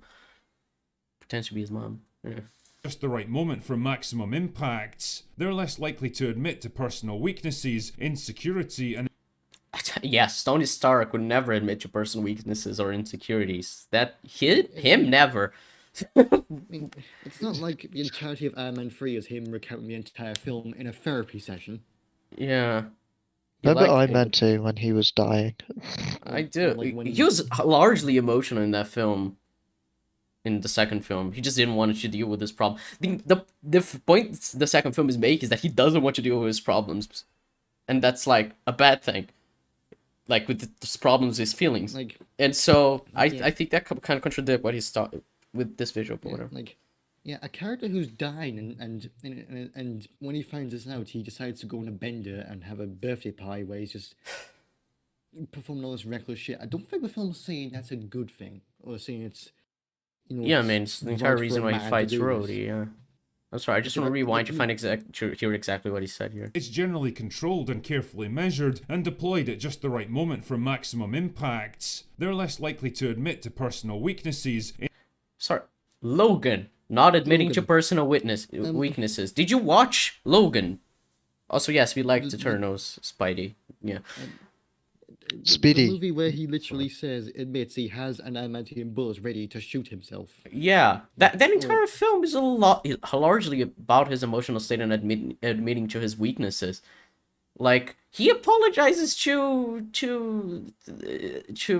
Professor X a bunch of times in that film, and how guilt-ridden he is about what he had to do to him. I'm so what? Speedy. Speedy, yes. That's his name. insecurity, and emotion. Also, Iron Man is the most insecure character of the Avengers In the MCU. Yeah. I'm just Like, the confused. entire point is he's a very self-destructive character. Like that's not. How Like is he this- he needs Pepper's help a lot in terms of like keeping him grounded and centered because of his insecurities. There's especially that moment in the first film where he asks for her help. It's really great. I don't know, man. This seems really weird. Like there are moments where they talk about insecurities and shit. Sorry, I'm gonna rewind one more time just to make sure what he's saying. Show aggression, it's generally controlled and carefully measured and deployed at just the right moment for maximum impact. They're less likely to admit to personal weaknesses, insecurity, and emotional fragility, or complain about physical discomfort and danger. Uh-huh. I mean, yeah, I guess Captain America doesn't complain about physical discomfort and danger. But he complains about his morals with Bucky, so, you know. Plus, He has a lot of plus emotions. He complains about being uncomfortable that he can't get drunk in the first film. Is that not Hang bad? on. He yeah, gets like, emotional when yeah, Bucky dies in the yeah. first film as well. Also, like, the only reason why, the big reason why Peggy was into it, because he wasn't like the other soldiers. Yeah, because he was more sensitive and he wanted to Yeah, Yeah. because stand up to the little guy. when, like Peggy Goes like like- throws a fake grenade down. Everyone else runs away. He jumps on and says, "Get down, get away!" Like the whole point is that he's a very selfless person, like a very Yeah, and then when they talk in the Everyone knows car, who he is. she's like, "I never danced with anyone, just haven't found the right girl." That's kind of the kind of thing that feels a lot more sensitive than the other men that she has that have asked her out, which is something she says in that scene. Yeah. In writing terms, this is what we refer to as stoicism. A stoic character is one Stoic character is a one, and then he shows Joker. You could have just cut the clip to show Batman. I know you wanted Batman. Just use this visual. Why did you show Joker? Joker is not stoic, and he has never been stoic. like Joker's very definition of not stoic. Like his Yeah. entire point is he just laughs in the face of anything. Like he's crazy. Being crazy is the exact opposite of being stoic. Not inherently, but yeah. But not inherently, but like Over the top crazy in the way he like acts. he's over top mental and like Yeah. mainly stoic is like doesn't say much, very keeps it to themselves. Like Joker would laugh it off if he stubbed his toe or something. Oh, he stubbed his toe. You know what? I think even Tony Stark. I think even I would laugh it off if I stubbed my toe. I don't think I would get largely Jared- emotional. But I think the Jared thing Leto- you would say is like he would laugh it off if he was being interrogated by Batman and his head was hit on a table or he was thrown at glass. He would laugh it off. Because that's a way more intensely emotional thing than stubbing your toe. But maybe, Tin, stubbing your toe is a bit harder than being thrown at a wall by Batman. I should slightly clarify. I have had one drink. One drink. Slightly Wow. happy. Yeah, you're a lightweight then. Jeez. But anyway. Jared Leto's Joker's pretty stoic, if you ask me. Oh, yes. You offered Batman a reach around. Remember the one that happened? Yeah, Yeah. I think that's a really good line, to be fair.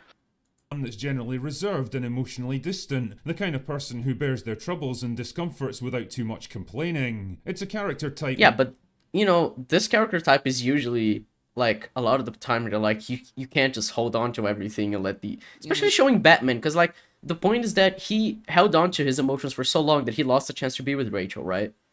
In The Dark Yes. Knight. So, And like the thing confused. with Batman is that almost every time when he is like a person is like a very stoic, very emotionless character, very often it's presented as a bad thing.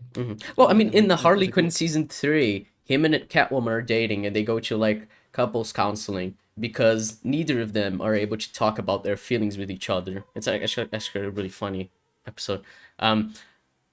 They need like a therapist, a couple's therapist, to be like, hey, you should talk to each other, actually be more honest about your feelings, because being closed off is not a great idea. Obviously, this is modern media and it's Harley Quinn, it's a SJW show, but I would just say this is a pattern for Batman, a character who holds who's very emotional inside, but who doesn't ever want to let it out, and that's like portrayed as a bad thing because obviously, repressing your emotions isn't good, and has never been portrayed as good for Batman as a character in the comics or in the films he's been in. Snape's a weird example for it to pick as well, because Snape's not very stoic. He's seen as He's not really quite stoic. Like he's more or less just being a dick, to be honest. When he's being, when I he's mean, being I guess very- he gets angry, Okay. but also like he's pretending that he's not a good person until the end. I Yeah, don't that's- I don't think we that's- can that's- say if he is really stoic or not because we've never seen him like being truthful until the end. Yeah, pretty much. Yeah, I would say more like if he's hot tempered, you could say he's not really stoic, but we can't know if that's like actually his personality or just something he's putting on because he wants to protect Harry. So Most commonly associated with traditional ideas of masculine behaviour. Why? Because that's how men generally act around each other. Now take a look at men why did you show Spider-Man? He's never been a character that's been associated with the like traditional ideas of masculinity. He's like always talking, and like his emotions are always like at the forefront of his character. I don't know. Maybe Jinker might include temper and stoicism. Maybe. in mainstream movies today, and pay attention to the same aspects that you looked at before. I mean, you're showing the Bard, but you do know that the Witcher himself, Geralt of Rivia, in the Witcher show is exactly what you're saying. He is so rarely ever emotional. He says so few words. Henry Cavill, the way he portrays the character is very much just like with looks and grunts. Yeah, like, He's the at most. Geralt of at Rivia is most like in the peak masculine man that you like, could see. At most in a Netflix show, he says two words: and fuck. Fuck yeah, Like I can that's pretty- all he says. yeah. I Pretty don't- I much don't- guarantee you're going to notice a big difference between the two. The men in movies and TV shows now Oh my god, Black Mask in Birds of Prey is portrayed as over the top, and he's gay. That's terrible.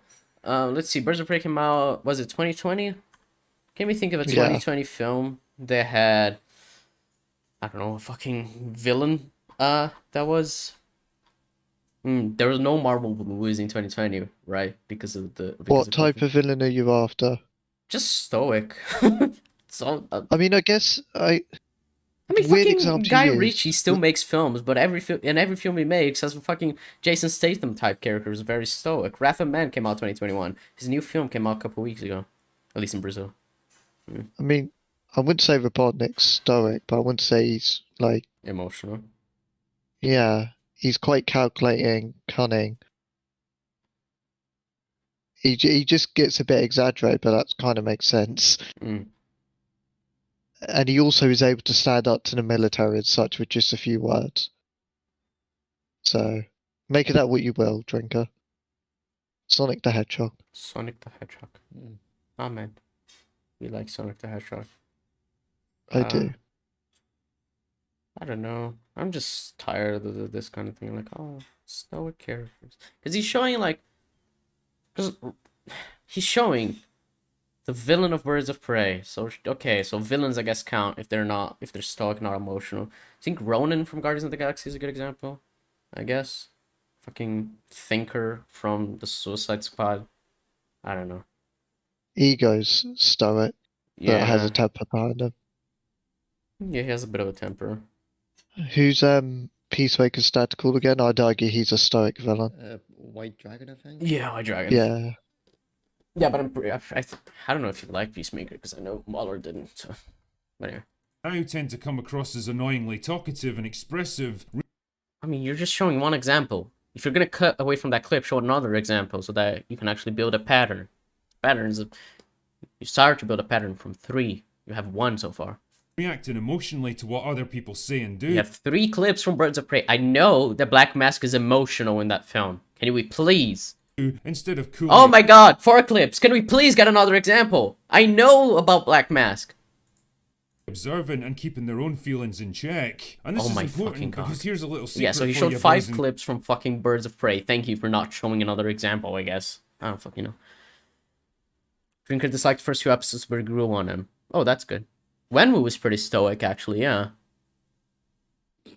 Though the point in that film is kind of that he fucking repressed his emotions, and then he was like, no, I need to do something because he's not like allowing himself to actually grieve his wife properly. It doesn't make sense with the story, but that's the point the film is wanting to make.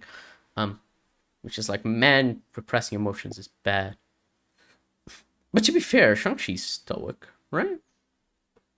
Yeah, I'd argue he is. Say so. He doesn't even like really quip a lot in the film like other characters, because Katie's with him and she never shuts up.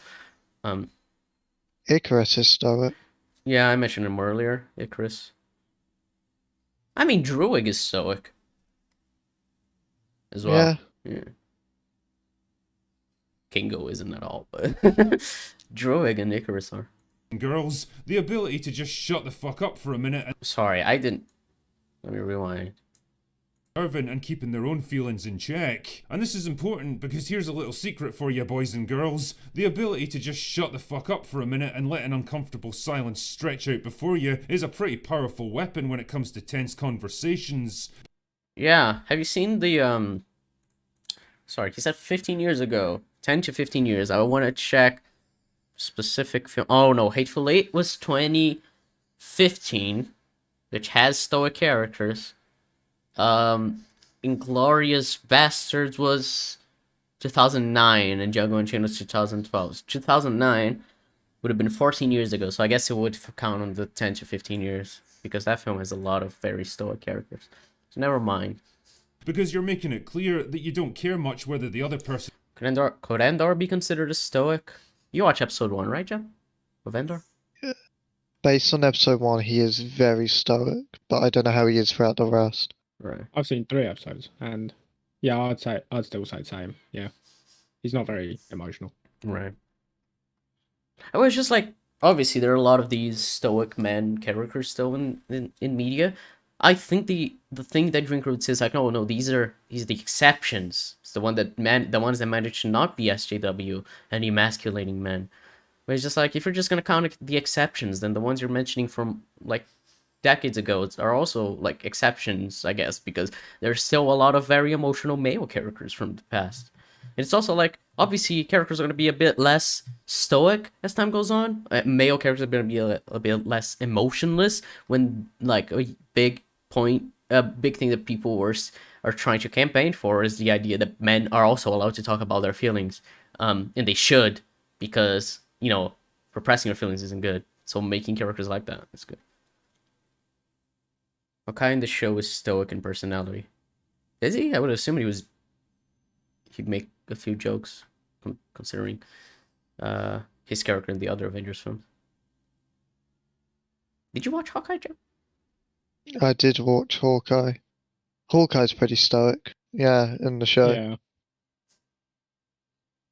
He didn't praise Eternals for Druig and Icarus, so he just doesn't realize that they are. Yeah, it's true. And expects a response, you'll speak to them when you're goddamn good and ready. Male characters today, however, mirror whatever they see and hear and Wait, are you saying that Chris Pine in these films is overly emotional? Because I think he's very much not. Especially in the first Wonder Woman, he's very objective about, like, we have to do this thing, we have to fight the Germans, we have to win the war, and trying to get the emotional character that is Diana away from her path of, like, wanting to kill Ares, right? Like, I don't know, I think that he's very much not emotional. In that Wonder Woman 90 Day 4, he's just Chris Pine, he's just having fun, but yeah, I don't know. instead of imposing their own pace and tone on the conversation, they seem uncomfortable with the idea of protracted silence and feel the need to constantly talk to fill the gaps. He shows three characters, men here in the background, just letting Paul Rudd talk and not saying anything. These three characters are very stoic. I'm sorry, Captain America, Falcon, and Winter Soldier. Before Falcon and the Winter Soldier, they were very stoic.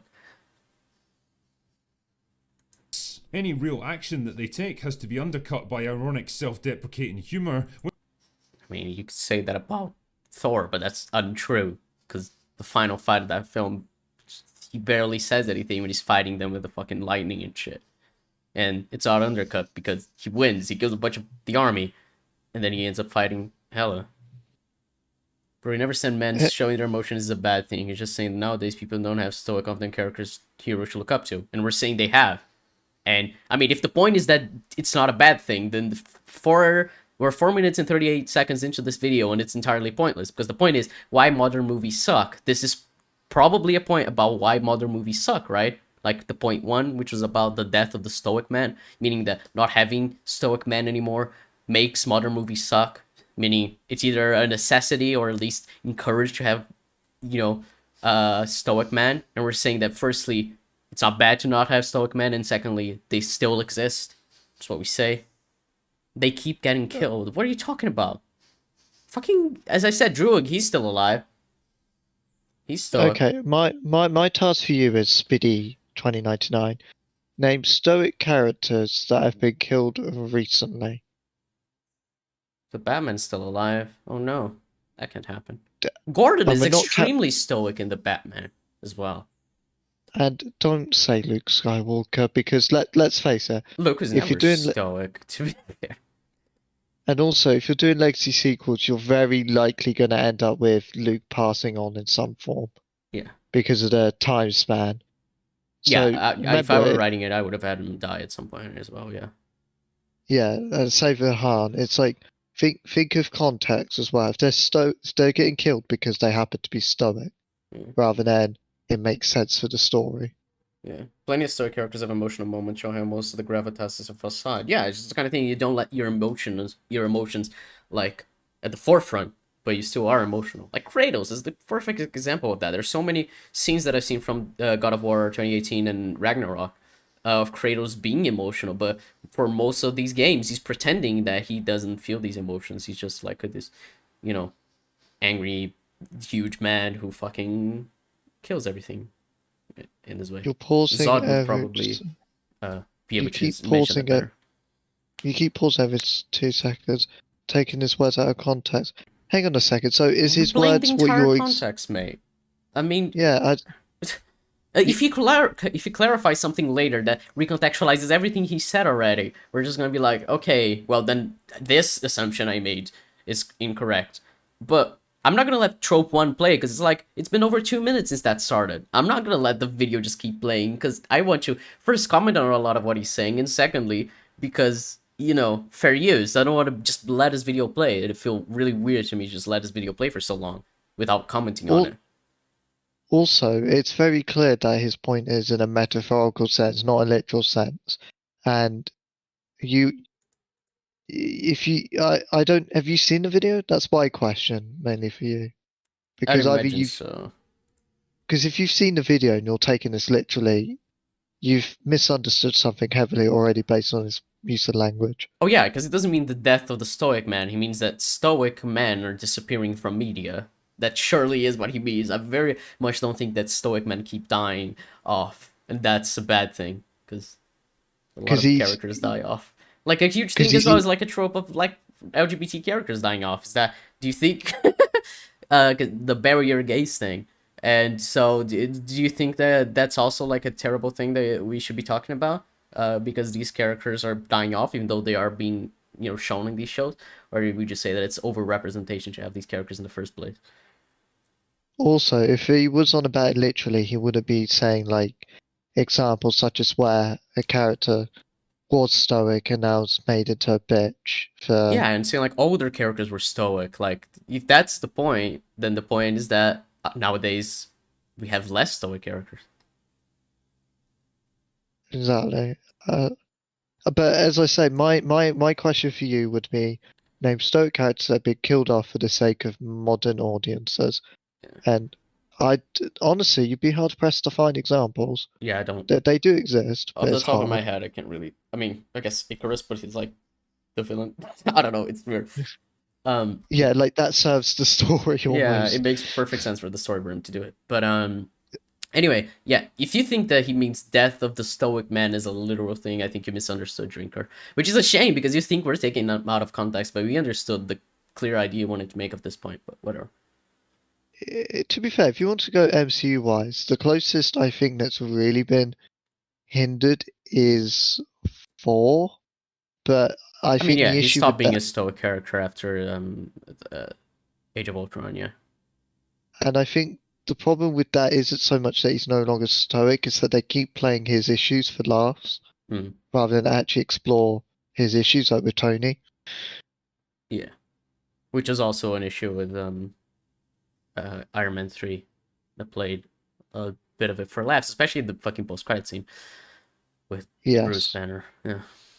Which instead of being funny, just makes them come across as insecure and lacking the confidence of their own convictions. Like the idea of being assertive and taking decisive action. He was just assertive and took decisive action. Look there. What? That's exactly what he just did. If anything, he's more stoic in The Last Jedi than he is in, like, the original trilogy, right? Because in that film, he's trying to be emotionless and just hide himself from the world, which is way more what stoic means, as far as I'm concerned. Yeah, he's very much in the original trilogy trying to learn how to keep control of his emotion. Yeah, because, like, Return of the Jedi, he's stoic, until he lashes out in the third act fighting Vader, but in The New Hope and Empire, he's not.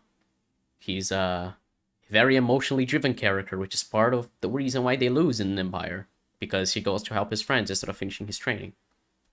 So And no, we're not saying that Luke Skywalker in Last Jedi is a good character. Please don't. yes, no, he's Take that. terrible. Please do not take what we're saying out of context. We're just saying what stoic is. Luke is stoic in The Last Jedi, I think more so than he is in A New Hope, especially. It's so silly that it has to be made into a self-conscious joke. Generally speaking, they're easily Paul is a fairly stoic character, right? I mean, he quips, say but I don't so. think he's ever like emotional. There's the moment where he lashes out in anger, which is exactly what Drinker said after a moment of like careful deliberation. He's like, "Just tell me we have a plan." In TLJ, which is like after a lot of the buildup of his anger, and then he lets it out. It's like the one time he does, right? Also, he makes decisive action by starting a fucking mutiny.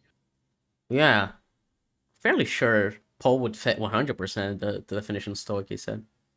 And unless probably his visuals being fucked up, he included Finn in the stoic discussion as a Finn stoic isn't character. stoic. Finn He's is stoic. extremely emotional. What do you guys think about Rings of Power? Haven't seen it, don't want to. I saw It's not 3 my- episodes. I thought it was fun, but I'm not invested in Lord of the Rings, so I don't really know how well it fits into canon. I think the soundtrack is great. It looks good. Morphet Clark is hot. That's what I like about it. That's pretty much it. But I guess the point Drinker would make against the stoic thing about Poe would be that he's portrayed as doing a bad thing by being the way he is in TLJ because he's put down by Hodo. I guess that's what he'd say.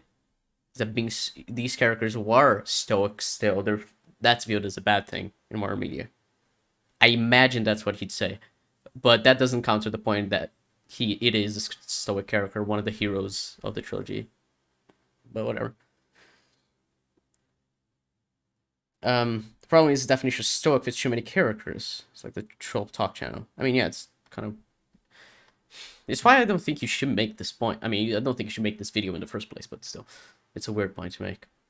Intimidated and outmatched by strong female personalities, usually fold in like a house of cards the moment they're challenged on something, and they're almost never able to. Sorry, I need to rewind because I was reading chat and I did not pay attention to a single thing you just said. But someone asked about what we feel about Glass Onion. We hate it. Me and Zod, Tin watched it, but I don't think she has strong feelings about it. And the thing of it is that I enjoyed it the first time, enjoyed it the second time. And this is my sort of mindset for a lot of films. I really don't give enough of a shit to really die on the hill that it's good or bad or anything. You just had fun, right? I had fun with it. Really don't care about anything. Yeah. If you want to listen to us talk about Glass Onion, the first like half an hour of this stream was just us shitting on Glass Onion. So you can rewind that. You have to stall for me to get here. Also, because Zod and I have a lot to say about that film. We've been discussing that film a lot this past week. Yeah. So yeah, if you want to know what we think about Glass Onion, that's that. And last stream, Zod as well ranted a bit about it for like 5 minutes when we were waiting for an advocate. So yeah, and also, stay tuned, and there'll be more of that. yeah, Just throwing that out there. yeah. Is so silly that it has to be made into a self-conscious joke. Generally speaking, they're easily intimidated and outmatched by strong female personalities. Oh, you're wrong. Poe is literally not intimidated by Hodo. Or outmatched. He fucking causes a mutiny. And he's not intimidated. He, goes against her head on. Why are you showing Poe? Usually fold in like a house of cards the moment they're challenged on something. Yes, that face Poe was making is very much the face of someone folding like a house of cards, and not someone defiantly going against their superior officer's orders, or whatever, like the general's orders. Someone who's superior to him. And they're almost never able to hold their own in an argument, even if the facts and general situation actually support their position. I mean, I guess he's correct about the Doctor Strange run, because he really doesn't say a lot of shit that he should have said in that scene. But, that film is absolutely insane garbage. Even the female characters in that film, everything they say makes no sense and makes them look bad, so I don't know. Were you gonna say something, Jab? I was going to say as well, you'd obviously include Poe in that bracket.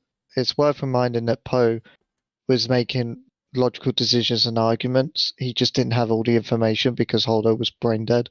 Yeah, that's true, actually. They lack both the quick thinking and the belief in themselves needed to press their advantage and assert control over a situation. That's a weird visual to put there, because Banner doesn't need to assert dominance over the situation. He needs to find a new idea of how to get the stone out of Vision without killing him, and she says the idea. What you should say is that she's seen as smarter than Banner and Tony and whoever else, because despite her being very young and inexperienced, whereas Bruce is the smartest man in the world. That's the argument that you should say, it's emasculating him, showing someone who's so young, but it's a woman, so we gotta give the achievement to her. I don't think that was the reason why she was seen as smart in that scene. I think it's just that the MCU doesn't understand how smart people work. I think they were just born smart. Like Riri in fucking Wakanda Forever, she's just insanely, she's a genius. And she's super young. She built a fucking Iron Man suit, and she's 19 or something like that? It's weird. Not only that, but she also built the fucking machine that's used to scan for vibranium in the bottom of the ocean. He's not wrong about Doctor Strange. Yeah, we said that. It's also worth noting, though, in Doctor Strange, Strange does, make quick decisions and stands up to Wanda at all times. Yeah. So yeah, it's just that in that argument he forgets facts because he's dumb. I don't think it's so weird to say it's it's because he's a stoic character, he needs to be put down. No, it's because the MCU thinks that Wanda isn't a terrible person for some reason. even though she is. Consider what she said. In functional terms, what you see on screen these days aren't really men in the normal sense. Why are you showing the bard talking to Geralt? Geralt is that. And also, like, they're not men. You can't be a man if you're, like, talkative and funny and emotional. Okay, Drinker, thank you very much. I guess Spider-Man is just Spider. He's spider person. I'm sorry. That's okay. In functional terms, what you see on screen these days aren't really men in the normal sense. They're basically hyperactive, hyper-emotional, Man can't be hyperactive or emotional. That's oh my god. See, when we talk about toxic masculinity, that this is what we mean. You know, men can be emotional drinkers despite what you believe.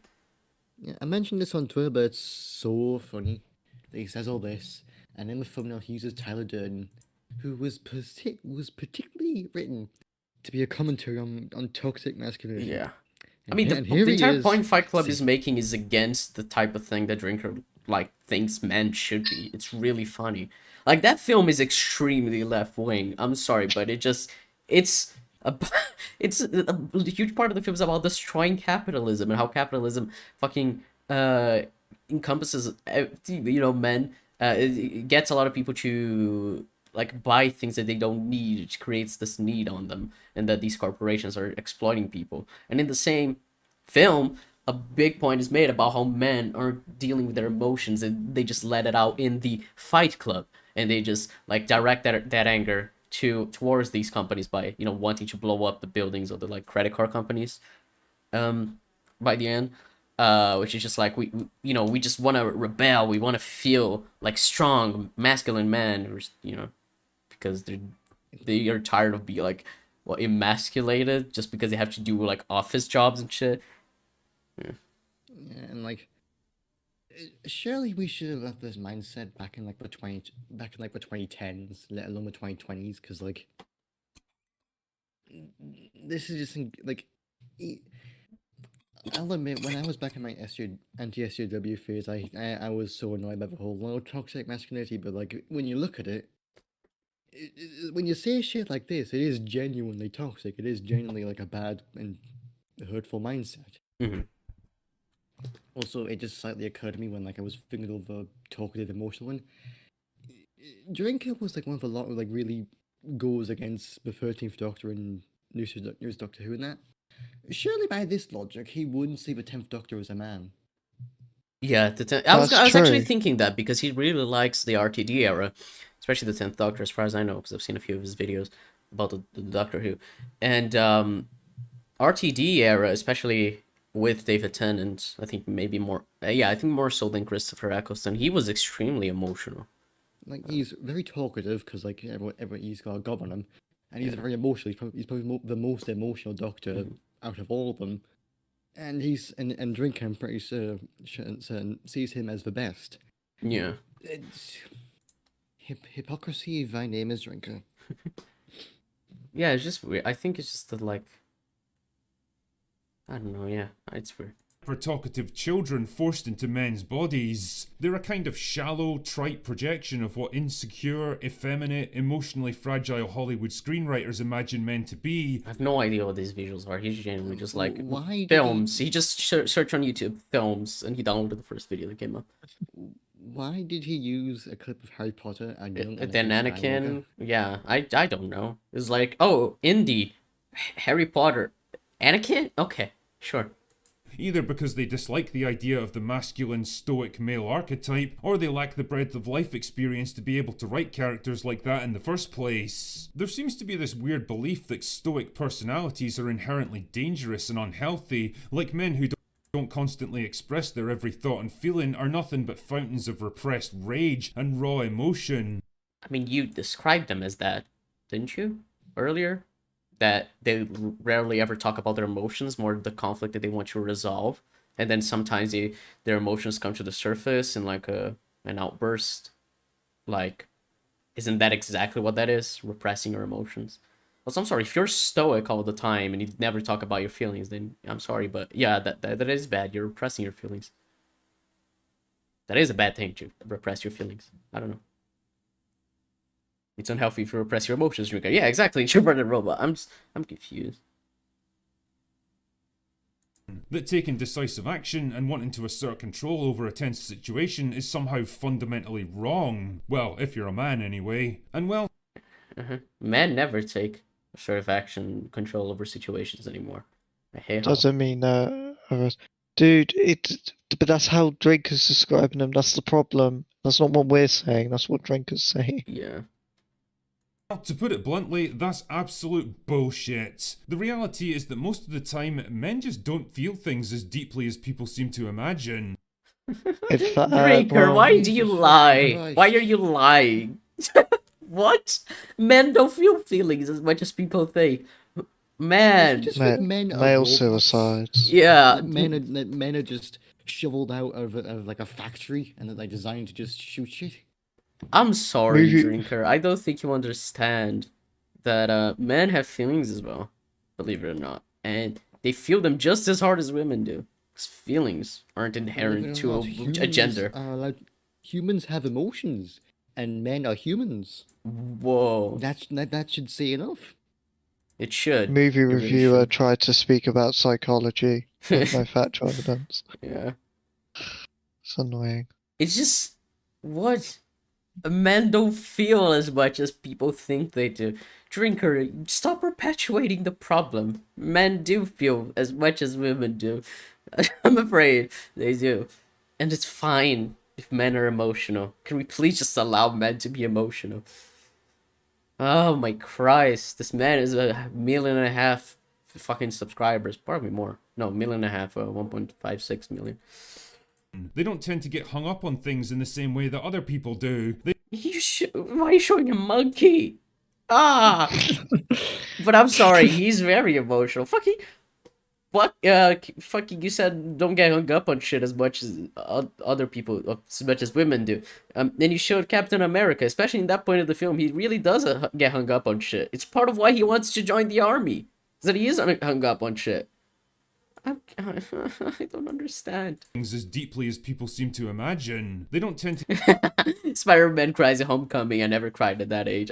Yeah, Gary said that. I don't know if you guys know he said that. It was how like he didn't I cry at remember that. 14. Yeah, That's I didn't cry when I was 15. Why the Spider-Man? He said that in a Homecoming debate or whatever it was on UFA. This is exactly what it feels like. It's just like men aren't allowed to show emotions, even as teenagers when they're extremely hormonal and unstable emotional. Because you've put in a stereotype that men are supposed to repress their emotions and suck it up. Pretty much. Well, he's not even doing that. Well, he's perpetuating the stereotype by saying that men don't have emotions, so they don't have to show emotions. So it's basically saying like, oh, if you show emotions, if you're an emotional man, you're not man enough. You're not a man. Like he said, you're not man in the traditional sense. It's so stupid, Drinker. Stop it. Men are allowed to feel things. to get hung up on things in the same way that other people do. They don't constantly fret and worry over trivial problems. You showed Peter Quill. Are you kidding me? He's the What character is that that? is extremely emotional. It's like a trait of his character that he's overly emotional. He cries when his fucking Walkman gets destroyed. He's one of the things he mentions to Ego. It's like, you should have killed my mom and destroyed my Walkman. Like, whatever. And why would you, like, especially why would you show the part just before, you know, his mum dies? His mum then dies he and he gets so cries. emotional he runs away. Yeah, he's not emotional. Stoic characters, yeah. Zod shared a tweet with a few very stoic characters from the old age of film. Oh man. Problems. They don't like to be disrespected or treated as the weak link in the chain, and they generally don't complain about minor discomforts or things that nobody can actually fix. But You already mentioned What? that, and I'm so weird. Like, what? Is he going in circles?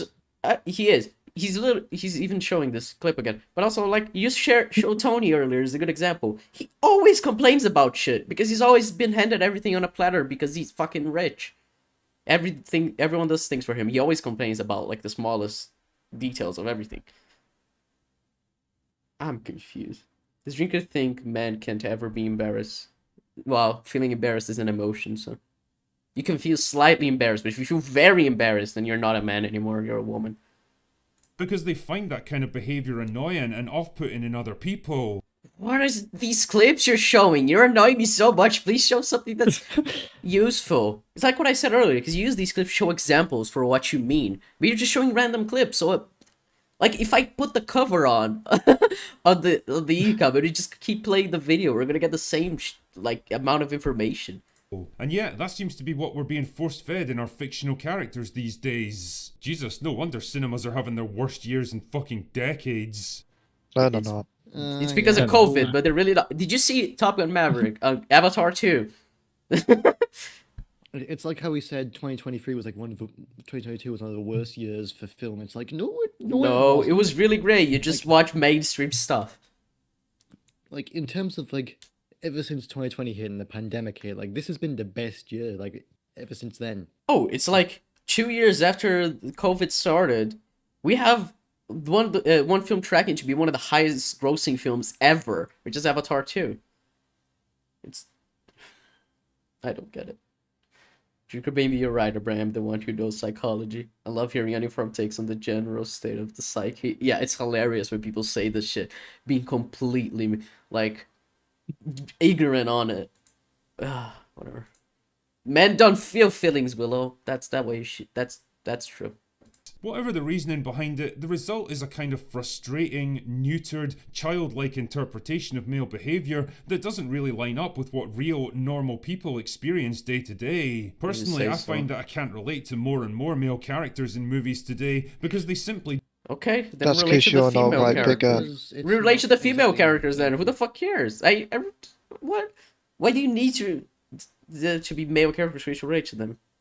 But the reason why is because, to put it bluntly, Drinker's a bit of a bigot and such, so He is a little, yes. a very conservative in his views. Yeah, it's like he's not relating to like the men of now. It's like maybe it's a sign that like times are changing. Mm. You know, like the standards for men, how men act differently nowadays. And how it's better Maybe- that it is that way. I think I mentioned it earlier. It's like, yeah, men can be less stoic nowadays because they're allowed to be more emotional because the stigma behind men being emotional has lessened. Still not gone, clearly, by Drinker making this goddamn video, but, you know, this is a bit better. Oh yeah, TC. He's showing Bale Batman. He thinks he's a very stoic character, which I really don't get because I think he's very emotional in a lot of the 3 films. But whatever. Yeah, Pinocchio had quite a few outings. Yeah, there was the That's Disney live-action Pinocchio film, which obviously was garbage, and there was the Guillermo del Toro Pinocchio film that came out this year, which as far as I know was good, but I've not watched it yet. There's also that really weird other one that had that clip go viral a while back. Which was Oh, quite you mean fun. the Russian one? That's I think it was 3D Russian, yeah. animated. Yeah, I've seen a few videos on it, but I think it was released ages ago, or it just released in theaters in like the West recently. I think it's like a 2020 film. Anyway, some people feel trauma in the moment, and others carried by adrenaline and endorphins until they crash. Yeah, I mean it's whatever. Drinker's dumb. Personally, I find that I can't relate to more and more male characters in movies today because they simply don't talk, act, or look like any of the men I've actually known in my life. Okay. Then relate to Maybe then relate to female characters like that. just- Vi in Arcane is a character who's extremely stoic. In a sense that you could say that she's like a very traditionally masculine character, but she's a woman. Do you relate to her, or do you think she's just a good character, but that you can't relate because she's a woman? It's just feel weird. It's just so weird to be like, oh, I can't relate to men anymore because they don't feel like men. When it's like, I don't think you need to act a certain way to relate to a character, more so their struggles and how they deal with it is how you relate to them more so, right? Because I've seen a lot of people who related a lot to Jenna Ortega's character in The Fallout, which is a film about PTSD over a school shooting. When I talked about that film on Twitter, people were like, man, I really relate to like this general idea, and they were men, because it's like, you know, the experience of it and how it was portrayed is good, but being a man or a woman or acting a certain like stereotypical way isn't. It doesn't matter to how you relate to a character, or it shouldn't at least. The men he likes in his life, big boulders, because they don't show any emotions. I guess. I mean, his dad is probably the one who was like, "No, you can never be emotional. You gotta be a man. You gotta never cry." you're strong and never feel things. And they're definitely not something I'd want to aspire to. Trope number Why did you show Daniel Craig? Why do you not want to aspire to be that James Bond? I guess you think he's emasculated because No Time to Die was written by Phoebe Waller-Bridge. 2, the deconstructed hero. Remember all those awesome, heroic male characters that you liked when you were growing up? Well, Yeah, like Spider-Man, he's still around. I remember really liking, Luke and Han, Batman, I he's still guess. around. Star Wars, they're not around anymore. What did you say? I said Batman. He's still around. Batman, yeah. My favorite version of Batman is around right now, so that's exciting actually. I don't know, Agents of Shield. I grew up with Agents of Shield. It started when I was 10. Started watching it like as season 3 ended. Yeah. So it was 2016. I was like 13. So yeah, I grew up with Agents of Shield. Well, the show ended, but you know, I grew up with them. They're pretty good, pretty heroic, pretty inspiring, pretty relatable as well in their struggles, despite the world-ending events that they stop. I don't know. well, forget about them because they were never actually heroes in the first place. What? No, wait, what? What? No, Luke was a hero. TOJ never says that Luke wasn't a hero. What? Okay, hold on. Jeb, did you hear this? Apparently someone wasn't a hero. Male character. So basically, okay, so I'm gonna rewind to the beginning of it. Number 2, the deconstructed hero. Remember all those awesome, heroic male characters that you liked when you were growing up? Well, forget about them because they were never actually heroes in the first place. And modern Hollywood is determined to prove it to you. Luke was never proven to not be a hero in the first place. The point is that Luke changed between the films. It doesn't make sense that he changed, but they never said he was never a hero. That's like a really weird point. The argument was that Luke needed to come back. Yeah, he needed to come back and be what he was before. That's what he does at the end. Also, Top Gun Maverick. Oh, he was never a hero. Wait, no, he was actually in the first one, and they kept consistent with that in the second one. I don't know. I'm confused. Like obviously legacy sequels, we have problems with them, but it seems really weird. Like even Matrix Resurrection sees Neo as a hero. It's just continuing the story in a different way. Should join him on the open bar. I'd love to see both have a debate. I mean, I very much doubt he would have me on. I don't think he knows I exist. Plus you're trans, so no chance. Plus, I am trans. Yeah, that's true.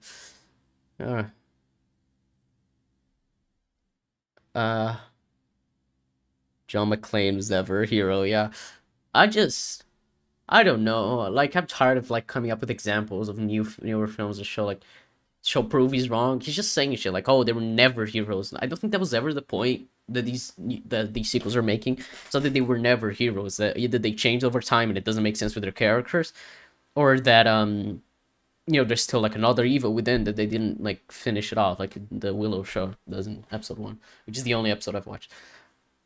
And truly, what more quintessential example could I possibly give to start things off than Luke Skywalker? God damn it! We're using the one example that really, really doesn't make sense. Use another. Use a good example, please.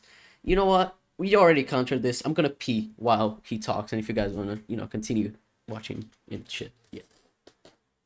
Who went from one of the most iconic and beloved heroes in all of cinema to a sad, broken, miserable, and forlorn man living alone. So then that means he would have had started off as a hero rather than he was never a hero like you proclaimed. Yeah. The film never actually really states that he was never a hero, just that he's, I guess, like, not the hero that he doesn't think he's the hero they need, I guess is what he was trying to say in the film. I know it's been a hot minute since I've watched it. I would say what the film was trying to say is people deified Luke when he's actually just a flawed individual, and because of his flaws with Kylo, he made everything worse. So if he gets involved, that will continue to be the case. So people should stop deifying him and seeing him as the hope of the galaxy. So that was the aim. It was a stupid aim, but it was the aim. Yeah, like that's. Again, I don't get what drinker means. Like, ugh.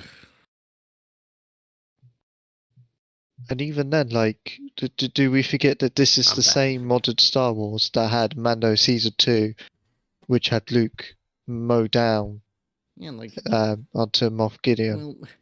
according to Defender Menace, Mandalorian is good, and therefore it's different from Yeah, whatever because it's Dave Disney was doing. Filoni, and right, and he's saving Star Wars. Yeah, yeah, like the whole Civil War with Disney, Dave Filoni and John Favreau gonna boot out Kathleen Kennedy, and he's been saying that for 2 years now. Oh yeah, no, Kathleen Kennedy has been fired since 2017 actually, but they don't Kathleen want to make Kennedy. it public, but like she's still publicly like the head of the company, but obviously Dave Filoni runs it. That makes sense. We believe Doomcock. Doomcock is smart. Kathleen Kennedy's been fired more times than there are MCU products at this point. Yeah. Phantom Menace likes Boba Fett. No, I don't think they do. Though. I don't think they like. Because they Boba had Fett. the biker gang, and they were all like brightly colored and shit, and they were like, Oh yeah, the rainbow shit. Yeah, I remember them saying that. Yeah, because bright colors equals LGBT so bad. Did he say anything important, or is he just poorly He- recapping TOJ? He said that Luke was adjectives associated with a hero, now a shriveled whatever it was, which contradicts his entire point in the first place that, Did he was never a hero? yeah, Yeah. On a windswept island and just running out the clock until he could eventually die. Truly, Ryan Johnson understood exactly what he was doing with this one. He performed the He really didn't. He went with 90% of his first draft. He's just a bad writer, drinker. I don't think he understands what he's doing. most epic character assassination of all time. It really isn't. I've seen way worse character assassinations. Fucking 13th Doctor was way worse in the end of Flux when she genocided 3 species. I can even name like fucking Jamie Lannister in season 8 of Game of Thrones. That's probably worse because that was like 6 seasons of development just gone with like one line. Or is it like Daenerys as well in season 8? I've heard that was one of the worst. It was when Jamie says he never cared for the citizens of King's Landing when he sacrificed his honor to save them. Right. Like, Right. you Fucking haven't seen everyone it, in but that like for season. those who have seen it, that shit is it's a really bad character assassination. Yeah. I mean, I'm not as invested in Luke as I am in other characters, so I would probably say there are other character assassinations that annoy me more. Like, even in Supernatural, the finale really annoyed me way more than it did with Luke, you know? I don't know. I mean, the only way you could justify Luke being the biggest one is because the iconography of Star Wars. And, Yeah. But then the problem is a lot of people don't find Luke character assassinated, so for the biggest, you also need a general populace. Maybe, yeah, if it is about, like, it being such a huge icon, it would mean, like, in terms of impact, but if the impact isn't as large as, you know, something that was entirely 100% poorly received. I suppose he's being hyperbolic, which, you know, sure, it's just, I don't see the point. I think he's being literal, personally. Me too, but someone in chat said he's being sarcastic, so, you know, let's give the drinker the benefit of the doubt, Jeff. No. Understood exactly what he was doing with this one. He performed the most epic character assassination of all time, determined to kill not just the man, but his legacy along with him. I mean, It's- that's I think untrue. The end of the film, his legacy lives on. It doesn't make sense that it does, but it does. Like, the legend still lives on, and it was part of inspiring hope across the galaxy. So the next film kind of forgot that was a thing that was set up. But, you know. He's not being sarcastic, I'm sorry. There's not... I know I'm not good at sarcasm, but there's no ounce of sarcasm in that statement. Yeah. He means that with every word. It's also like Luke's legacy as a character in a meta sense. It's still here. He still regards one of the biggest sci-fi characters, and people still want more out of that character. Still create more. Mm-hmm. So TLJ didn't destroy that, but you are right in saying that, hey, it establishes character a lot, and so. But Drinker's reasoning is wrong. Mm-hmm. of all time, determined to kill not just the man, but his legacy along with him? Or how about Rocky Balboa, the ultimate underdog and symbol of scrappy, determined optimism? A man who fought his way Okay. Has anyone seen Creed? I have. I have. Oh, okay. Okay, Only cool. I haven't. Okay, that's surprising. Okay, so I guess that's what he's gonna. Let's see. to the top through sheer determination and willpower, taking down men bigger and stronger than himself through sheer refusal to give up. Then you get to something like Creed, where he's portrayed as a sad, lonely old man who's given up on life. Okay, is that? Firstly, is that accurate? Secondly, is that like It inconsistent with the other Rocky films? So it's heavily misses the point, and he is consistent with his character. Rocky feels a lot of guilt, especially what happened with Apollo. So, given all his situation with his fighting background and such, he kind of just wants to be away from that. Right. And that's where Creed comes in. Creed gives him a new sense of direction, purpose, and through Creed, he develops as a character and tries to train him and help him fight. I mean, isn't This is actually- that kind of sounds like the same general idea of Top Gun Maverick, right? That because he it feels kind of guilt over a is. few things, and then the new film he over what happened with Goose, and then in the new film he trains Goose's son, and that's how they end up winning and saving the day. Pretty much. Like, I don't see this being an accurate example in the slightest. Right. Yeah, I've heard because I've heard the Creed, at least the first Creed film. I don't think I've heard the second one being like that positively talked about. But the first one I've heard is really good. But so that came out as a shock to me. I was going to talk about that. Let me just make sure I'm being accurate, because there's a wiki out there. All right, Zod, you were going to say something? Yeah, it seems weird to go after, him being lonely because, a lot of people around him have, died. And he's, The passage of time. Drinker doesn't like that the passage of time character assassinated Rocky. So, Okay. Rocky's last fight, his brother-in-law Paulie died. 3 years later, Rocky's met by Creed. Rocky's reluctant to come back to sport boxing after his brain damage and a one-off combat. However, Rocky agrees to take Creed as his new protege, and they kind of like try to grow together. And Rocky gets over his fears. It teaches him how to fight and such. All right. So, That sounds like a pretty neat legacy sequel type thing.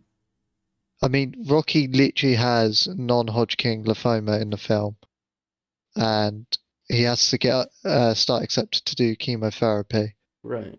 Rocky's basically dying in the film. He's not a sad individual. I mean, he is, I guess, but I guess giving him cancer is bad because you're assassinating a character who's always fought his way through everything. But isn't that actually kind of interesting if you have a character who has fought his way through everything, being the underdog, giving him something that he can't actually fight against and win? I think that's actually a really neat idea, right? Finding hope even beneath that hopelessness and still being a character who is an underdog, but in a different sense.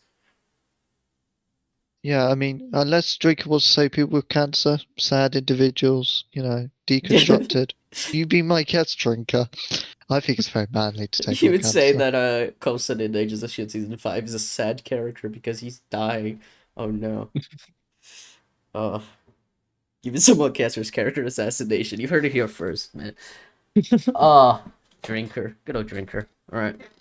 A man who isn't even willing to go through life-saving cancer treatment because he just doesn't care about living anymore. Truly inspiring stuff. Or Jean-Luc Picard, the cultured, intelligent, clear-headed diplomat. Zod, you watch. This one's, Picard, this one's for me. Yeah, you're the one who gets this, alright. Jane Foster, yeah. Capable leader and brave explorer from Star Trek The Next Generation, once the epitome of the thinking man's hero, now reduced to a confused, frail old man who needs to be put firmly in his place by someone more diverse. Is this accurate? Zod? Well, that's a very weird way to put it, the whole diverse thing. But, it's very true that Picard's just very much just not Out of what he's character, supposed right? originally. But, and not for any particular reason. It's not like... Other than, like, bad writing. he's just very shit for Mhm. no reason. Like, it did used to be. Like, this is a character we're talking about who they're literally are.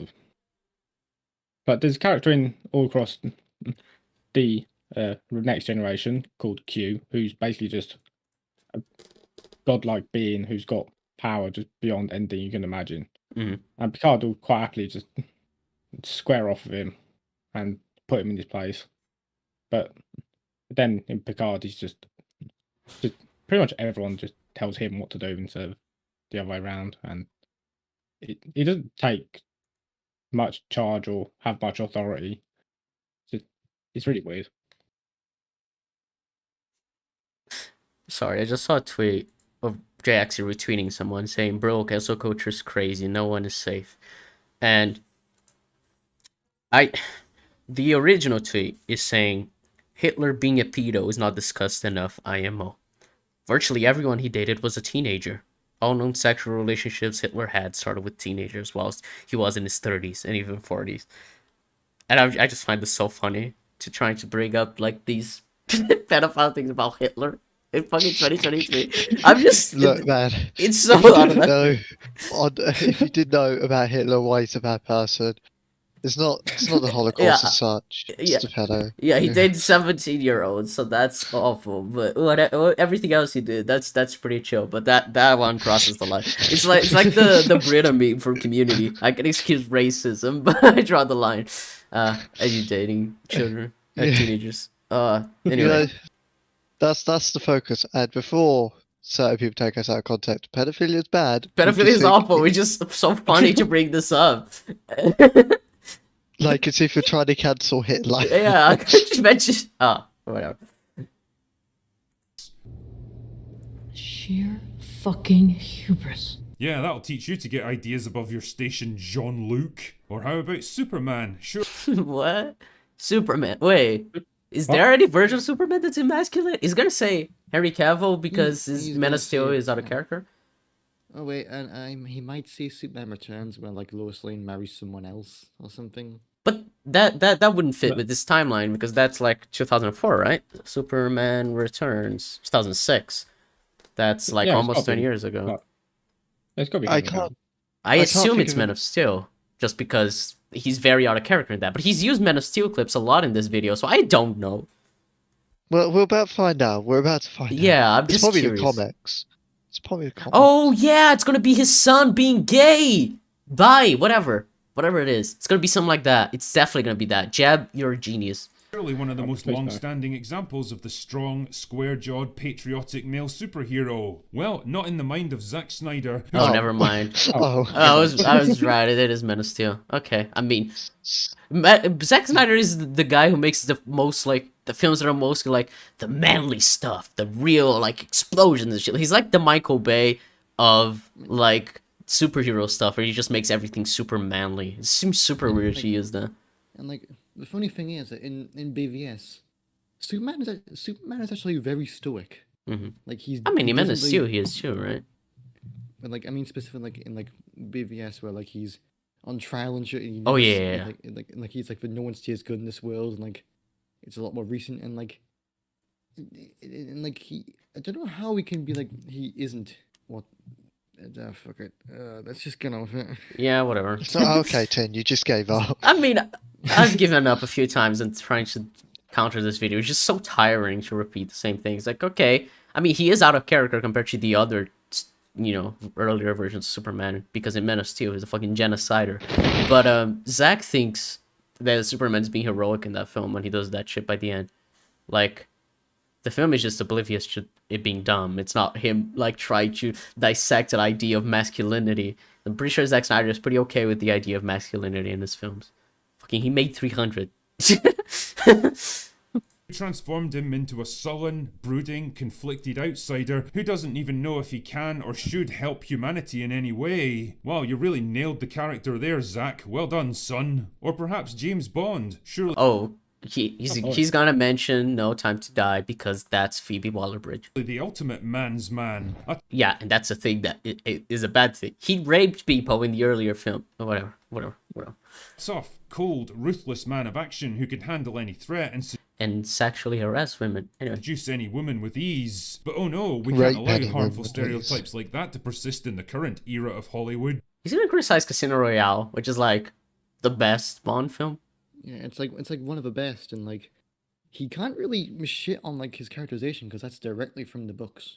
Yeah, Like We have to make him sad and pouty and hung up on a woman who died like 4 movies ago. oh yes, the love of my life died. cared The about person I was someone. going to marry died. Oh man, I need to be over it in a few years. That makes sense. That's so true, Draker. Oh my Christ. Men aren't allowed to have emotions. They can't miss their dead wives. plus like he isn't really hung up on a 4 movies later. Like Quantum of Solace is directly after Casino Royale, so obviously they're that. But by Skyfall, she's not mentioned. Spectre, there's one photograph of her, and in No Time to Die, there's like a scene where he's at a grave, says "I miss you," and then that's it.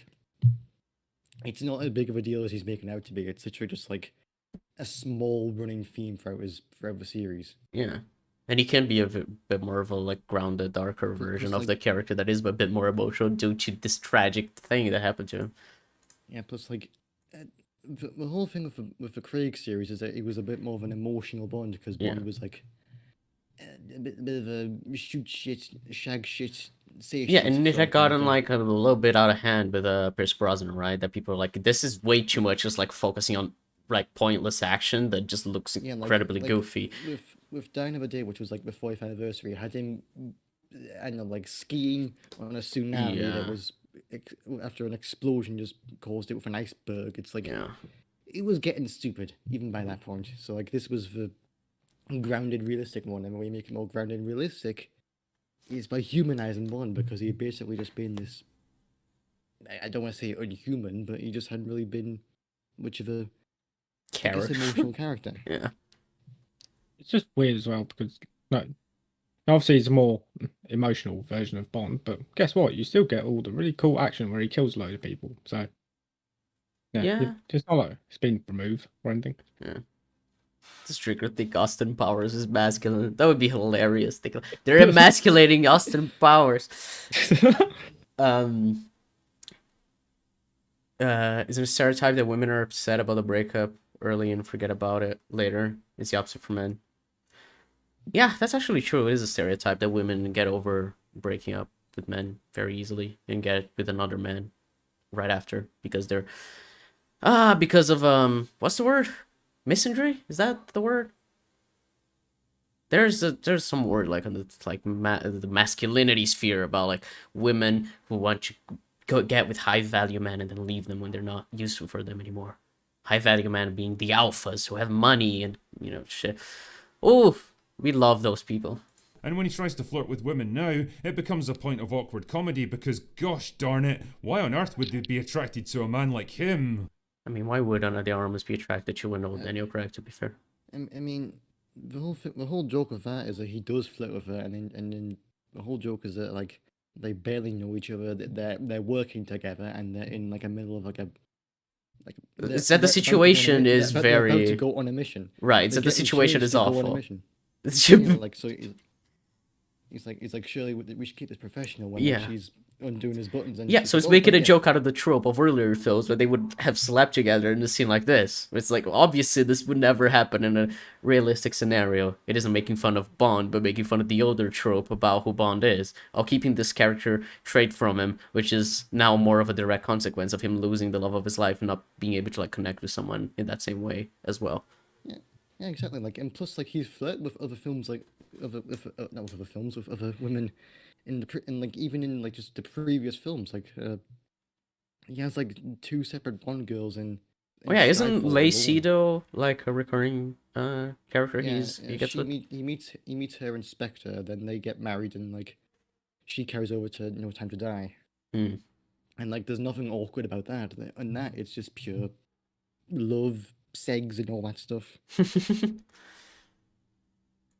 Yep, that's what I want. I want to be laughing at James Bond. Just like all the others, he has to be carefully softened, broken down, his air of danger and sensuality. Oh yes, no, Bond is definitely not feeling dangerous now in these new films. Never does anything dangerous.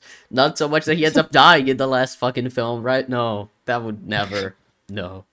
Plus, like, I don't think even Connery was really broken down that much. It was just a case of the Bond girls were broken down over the course of the film. Mm. Yeah, this is just a weird thing to say. And I guess he's not as seductive anymore. Like the only Bond I really think really sort of, I guess, broke down, got emotional with a Bond girl was George Lazenby, and he got one film. And confidence slowly stripped away to make him Well, Bond is always confident. Even in these newer films, right? I mean, he's not always confident. He has his moments of doubt, but that's just being human, having moments of doubt in yourself. But he is a very confident character. Otherwise, he wouldn't be able to pull off half the shit he does, because he needs to be very confident in himself to do it. I don't know, this is weird. less threatening, less assertive, less intelligent, and well, It's less intelligent. The moment he says is less intelligent is when he was running after fucking whatever Evergreen to save her, and then they crash his car. Bond's never been, the intelligent type. It's why he has characters like Q to give him shit. Like, he's more or less just... He's the guy who shoots shit and finds clever ways to kill people. That's the most Bond really is in terms of being intelligent. It's like, I don't get how he's gotten dumber. Yeah, me neither. After some random James Bond film, James Bond started to respect women and died peacefully. Yeah, that's what Drinker thinks happened to Bond.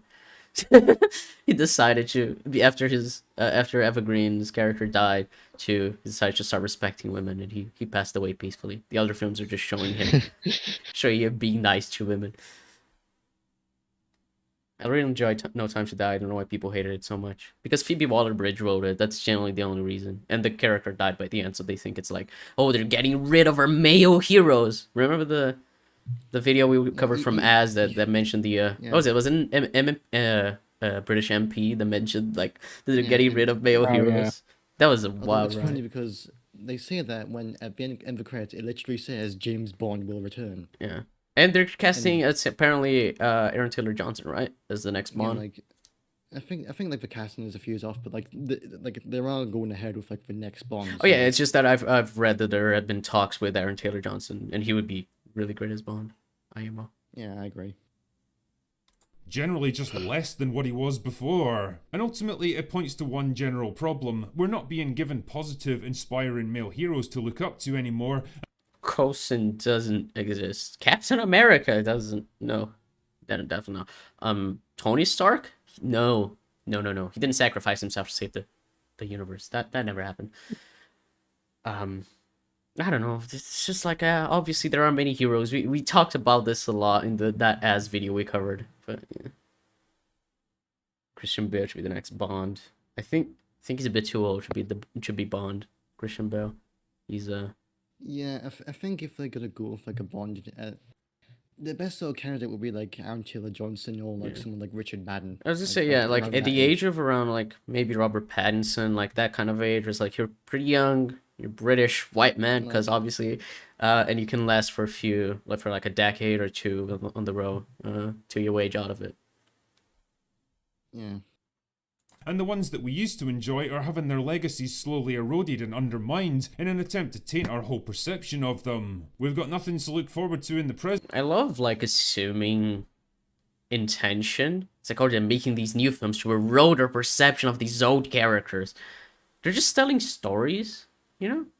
Like, a lot of the time, the writer is just like, if it is inconsistent, the writer is just like, misunderstands the material they're adapting, which is obviously a bad thing, but companies like Disney don't care about hiring like the most talented person for the project, just one that can make something that sells. It's blatant dog whistling and propaganda for Drinker. Yeah, it's just saying like there's no really anything just substantiate what he's saying. He's just like, yeah, they're destroying our heroes. They want us to think they're not heroes anymore. They want men to not have men to look up to. So we don't have male, figures. It's weird. Present and our past is being taken away from us. You've got to love it. Trope number 3. Men are just dumb, I guess. You show Bruce Banner the smartest man in the world. I mean, obviously that the moment fits, but the character itself doesn't. He kind of did a lot of really intelligent shit over the years for in the MCU. He was even doing intelligent stuff in She-Hulk.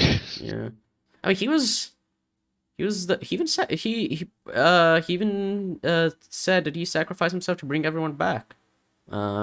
When he snapped the fingers with the gauntlet in Endgame. Exactly. Oh, I don't think it was sacrifice himself. It's like, oh, I can absorb the gamma radiation because I was made for this. But he did hurt himself a lot in any case. Why can't people accept a new take on something? Bond changes all the time throughout the years. It's like Doctor Who. If you don't like this era, then wait for the next one or watch the old ones. Yeah, it's weird, right? Like, surely you don't want to just see the same Bond story retold again and again, just with a new actor, right? It's what's interesting. You don't want a new take or something that's refreshing about it. That's why, like, I'm excited for RTD2, because I'm excited about the new things RTD is gonna do, not really the old stuff. But I just don't want him to just do his first era again, but now with Shutigatwa, you know? Yeah, people have weird expectations. They just want the same old things, but again. Which is partly what I've read about Willow, is that people really hate the show because it's not like just doing the film, but again, in show form. It is actually like a story about other type of characters dealing with a different type of conflict. Obviously, I've not seen the entire show. I don't know if it is good or not, but it's just part of the sentiment I've seen. It's kind of weird. One of the things that really seems to have taken hold in modern entertainment is the idea that the smartest person in the room can never possibly be a man. Whether I mean, that's not true. I mean, smartest person in the room can never be a man. Okay, Top Gun Maverick for one. But let's think. I hate doing this because we're just gonna do it again. Hey, let's think of another film that came out recently. But let's see. Smarter person in the room can never be a man. Everything Everywhere All at Once has smart males. Oh, Everything Everywhere All at Once. Just that film. Yeah, it contradicts this entire point because the film is about the one man inspiring the woman to look at life with a better have a better outlook on life, and she's inspired by that to help people rather than to just give up on life entirely, and instead of finding it meaningless, find meaning in every little thing that she can appreciate, right? Like, that's just, that film itself is like, the male character is the main reason why, like, the other two main characters don't kill themselves. Batman is very dumb as well, I will say. Oh yeah, Batman known for being a very retarded character. Robotnik's an intelligent character in Sonic 2. Yeah. Oh, Arcane as well, yeah. We have, Jace and what's his name, Victor. They're very smart characters. Vander as well. What's his name? The Heimerdinger. Yeah. It's like people like Drinker who thinks cinema is regressing, but he's the person who's trying to regress cinema. Pretty much, that's a good way to put it. He thinks cinema should go back to what it was, and he thinks cinema is regressing because it's moving forward. whether it's comically brain-dead morons like the Red Guardian from Black Widow, whose one and only character trait is that he could punch things really hard, well, except when he has to actually fight someone important, or supposedly ruthless military leaders like General Hux getting suckered in and provoked into a rage by a "your mum" joke. Okay. I mean...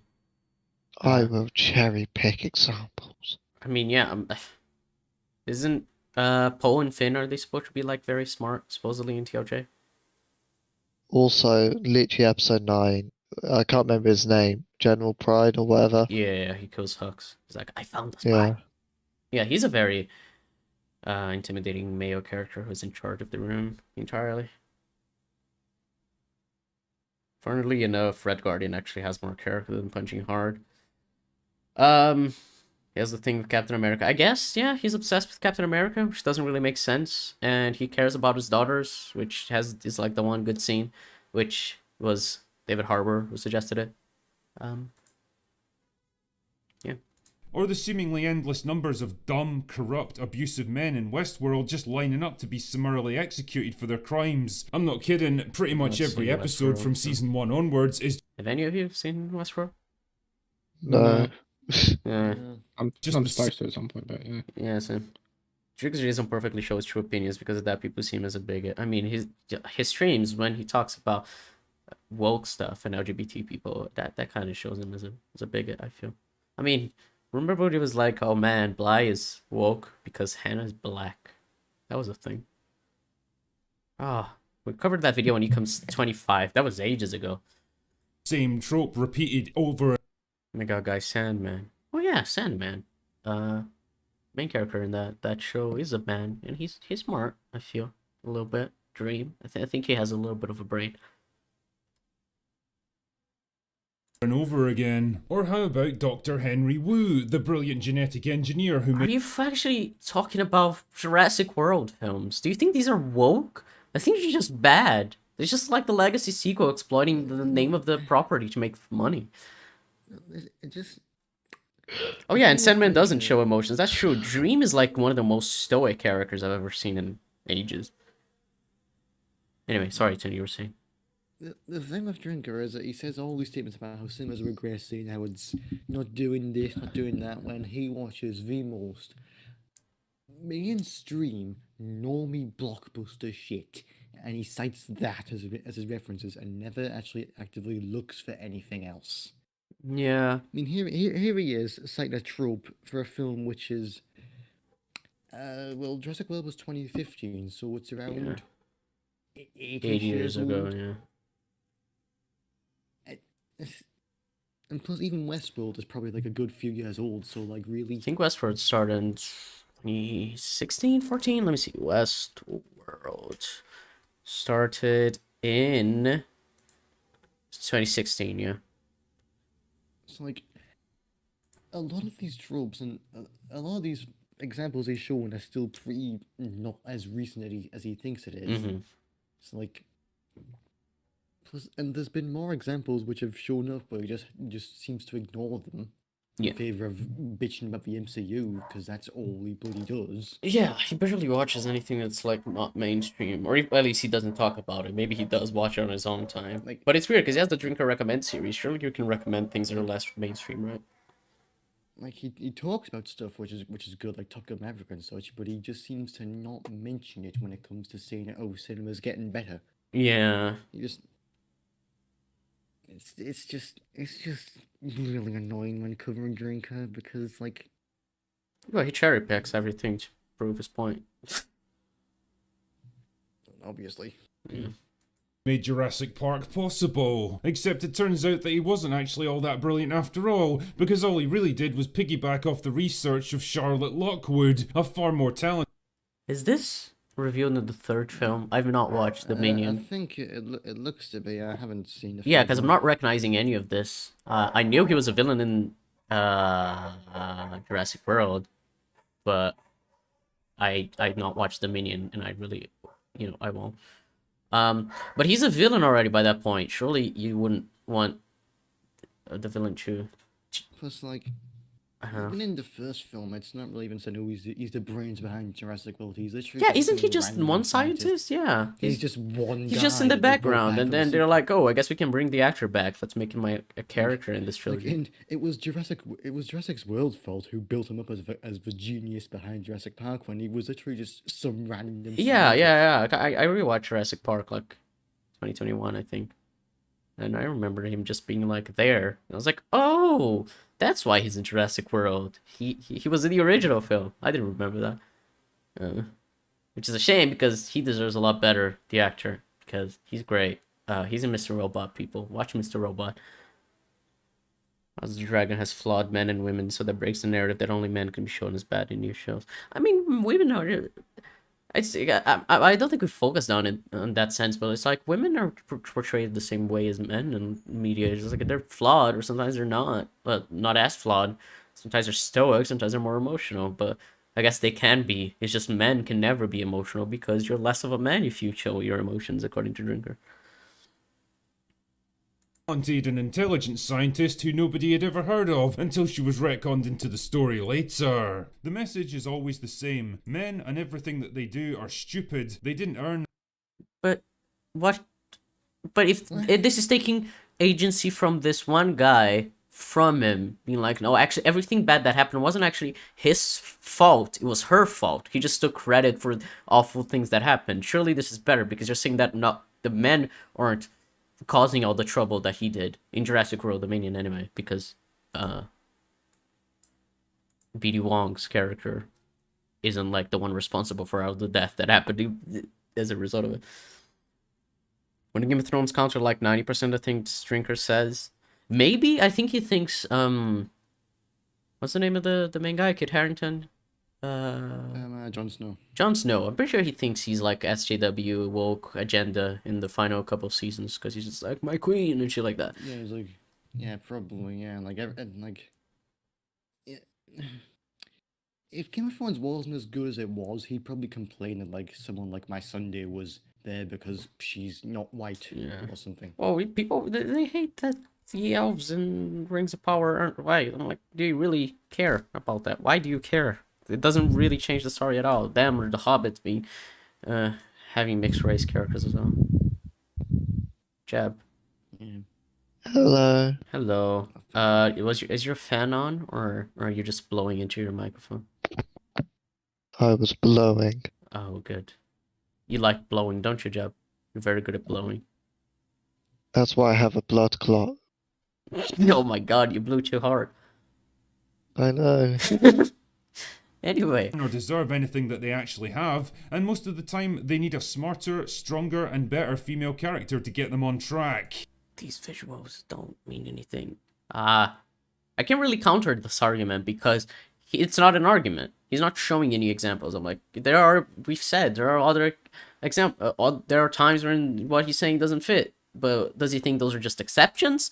Or does he think those don't exist? I don't know. He's just saying things. Very bad video. As another little example here, take Kevin from Oh my god, Ghostbusters 2016, Why? how original! Are you really using Ghostbusters 2016 as an example for this? I'm so tired. Really? Did any of you watch it? Because I've never watched this film, actually. I've No. seen it. I saw it. Why? Why? Well, at least you know if he's being truthful or not. And it was the Well- sacrificial lamb for us. Basically, the whole joke is that he's stupid. Well- That's the joke. Oh, okay. Modern cinema hate men. That's why they completely buried this movie and just released Ghostbusters Afterlife. Yeah, That's why to they course completely correct. buried this. It's why they completely buried this film, which came out like 8 years ago. Yeah, modern cinema. Like, a film that's nearly 10 years old. 7 years ago, but yeah. Ghostbusters 2016. Now, his character is a counterpart to Janine in the original movie. The difference, though, is that Janine was always portrayed as smart, efficient, I mean, all the female characters in Ghostbusters also kind of portrayed as retarded, right? Like, so I don't think it's just Kevin, because I've seen a lot of clips of the three of them just being very dumb, because Paul Feig was like, improvise stuff. All three of them are like supposed to be scientists, but they're all utterly brain dead. Right. Sure. We had Melissa McCarthy in the film, so Mm. and good at her job. The comedy in her case mostly stemmed from her exasperation at the others, either because she hadn't been paid or because she was wildly overworked. Yeah, she was sassy and abrasive with people, but one thing she wasn't was dumb. Kevin, on the Okay. other hand, isn't just stupid, he's ridiculously, obscenely stupid to the point where you could probably make a genuine argument that his character Kate McKinnon is hot. Moving on. had moderate to severe learning difficulties. I feel like you're mocking the afflicted here, Paul. The Yeah, because that's something you would never do, right, Drinker? intended humour here was to contrast his physical attractiveness with his complete lack of brains and common sense. In effect, Yeah, it's a very, very generic type of joke that many things have done. It is very tiring. I hate seeing that trope. No matter who it is. It's like the dumb blonde trope, but it's just applied to a man this time instead of a woman. I don't really think him being a man is inherently the thing. making him a male bimbo, surely one of the most tired of all movie cliches. But again, it's Yeah, male bimbo is a problem, but if just a bimbo, I guess, because a female bimbo, that's that not an issue? Is that not a tired trope? because that is a Nah, trope if as it's well. a female bimbo would be hot, and therefore he wouldn't mind it. Mm.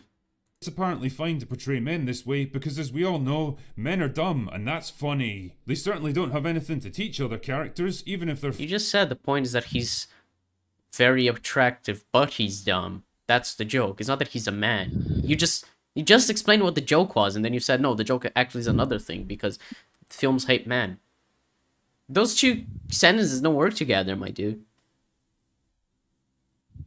Far older and more experienced than them. Taking the Luke Skywalker example from earlier, consider how not only does he have no wisdom or lessons of value to impart to Rey, despite. I mean, that's untrue. Especially in Rise of Skywalker. But after he's become the Luke he was in the original trilogy. At the end of TLJ. It's a continuation of his character in TLJ. Despite his decades of experience with the Force, the dangers of the dark side and the possibility of redemption, but he actually learns things from her instead. Because one of the other annoying. Wait, what does he learn from her? Chab? Sure. What's up? What does Luke learn from Rey? Uh,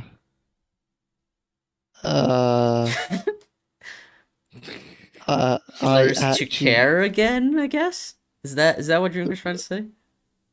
but then that would be false because it's Yoda. It is Yoda, yeah. Rey does fuck all. Does Rey Rey teach him fails. anything? I'm confused. Not really. The closest she teaches him is that the Jedi texts are gone, but then Yoda teaches the actual lesson itself. Luke learns About from Rey's failure. Reddit post that Kylo is actually a good guy.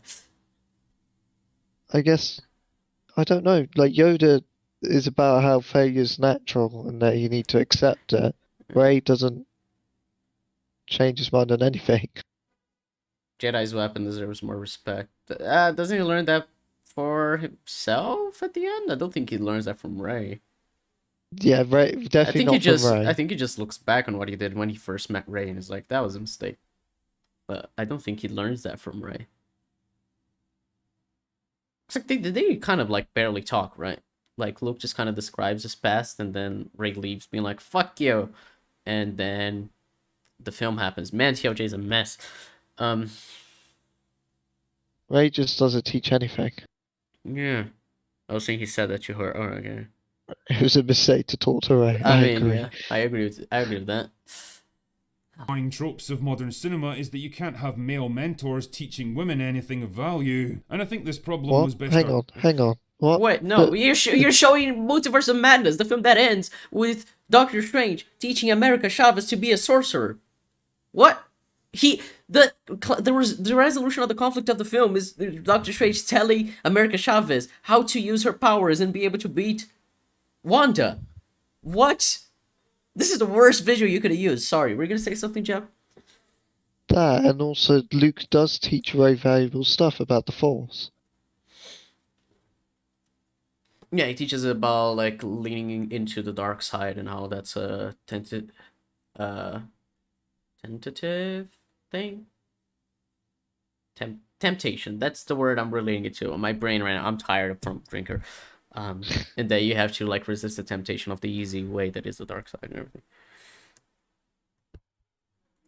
Articulated by Kevin Feige when he was asked why Doctor Strange never made an appearance in the TV show WandaVision. Oh, you should have used the visual of WandaVision and not Multiverse of Madness, you know, the film that contradicts your point. Anyway. When it absolutely would have made sense for the MCU's best magic user to take part in a show that was specific. Wait, but this isn't about teaching lessons or anything like that. It would have been for him just stopping Wanda, who's like the villain by that point in WandaVision, right? Like it wouldn't have been about teaching her a lesson. I'm confused. This isn't a lesson. This isn't related to lessons. Your point doesn't make sense, my guy. Specifically about magic. Quote, some people might say, oh, it would have been so cool to see Doctor Why are you zooming it in? Why are you Why- zooming in? why? You're cutting off what's on the right. I can't read it now, you dumbass. Strange, but it would have taken away from Wanda. It's also cutting off at the bottom. Ah! We didn't want the end of the show to be commoditized to go to the next movie. Here's the white guy. Let me show you how power works. And that right there is the real reason why they didn't want him in the show. Yeah, it's dumb. I agree that is a reason. It's very dumb, and it is really... if you want to say it's about identity politics, I mean, yeah, kind of. I guess that's like the best example they have of something that's like driven by not wanting it to look bad that a white man, you know, the white savior trope, because, you know, it is a white savior trope. Despite obviously, you know, Wanda being white in the show and not Romani, because Kevin Feige loves doing that. Anyway. Because they couldn't stand the idea of a male character teaching a woman anything of value. Yeah, that's why in the next film, the woman that beats her is taught something of value by the male character. Fury's learning lessons from the villain makes it good. Ten Legend of Korra is better than Atla.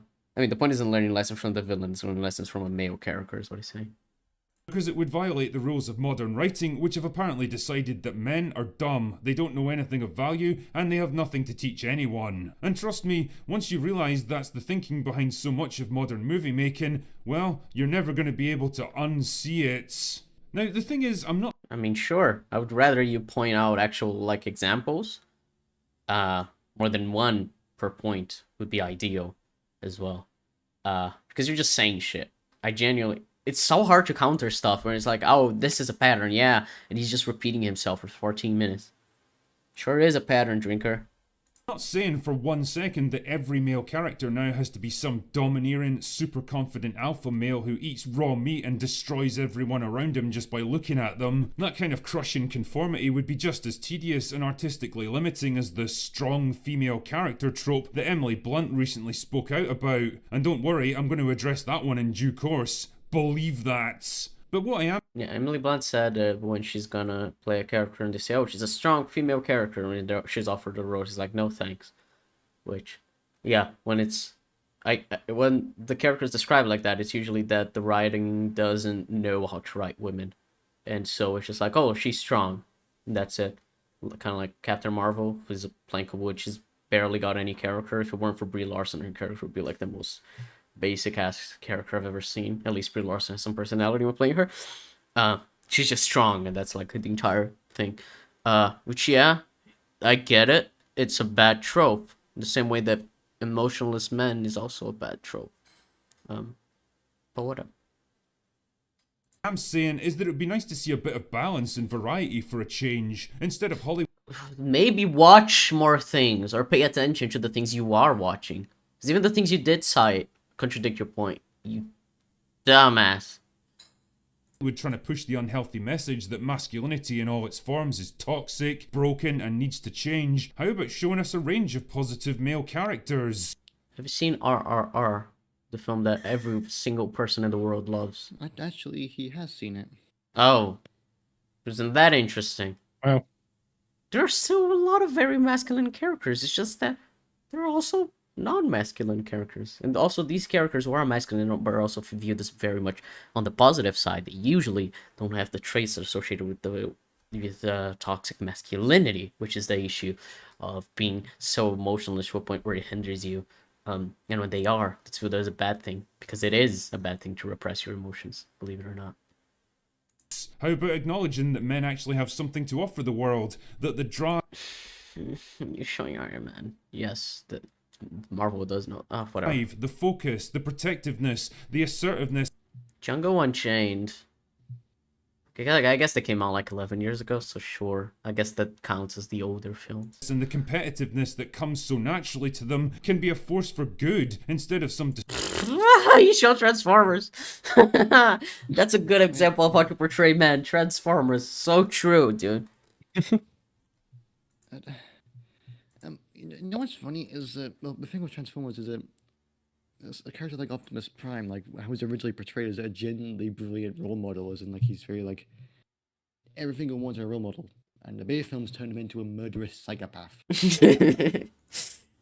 the kind of thing with Man of Steel and Superman that he was criticizing earlier, but I guess he doesn't see the point with this Transformers.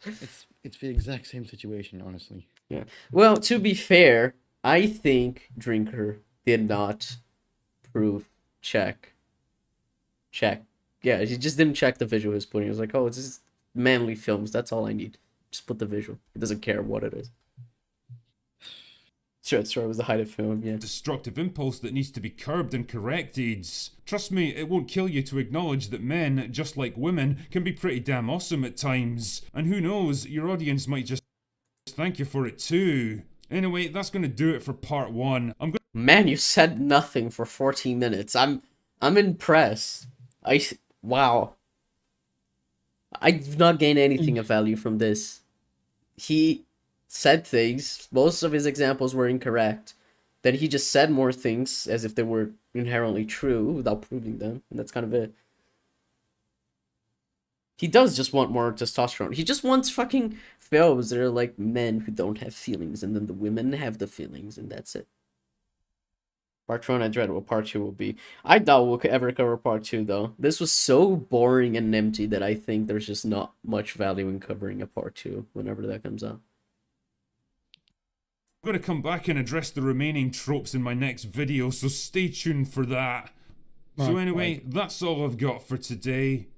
Go away now. Go away now. I think he likes, like, Prisoners. That's an interesting film to ask him about. It is 10 years old, so it's right at the line, but of when it's allowed to, when it was still allowed to have men being men. But that's an interesting film to think about in terms of like the way it portrays the men in the story, because Hugh Jackman's character is very much not a good person in the way he treats the guy he thinks kidnapped his child, fucking tortures him in many ways, lashes out, very angry. Doesn't really want to let his emotions clear to other people. I wonder what he'd think of it. What if he thinks Hugh Jackman is like the hero of the story? That'd be funny. Is it just me or does Drinker's voice annoy me to how?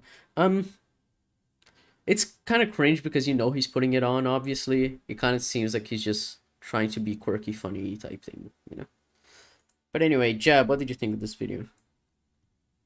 Dog shit. Full of false information.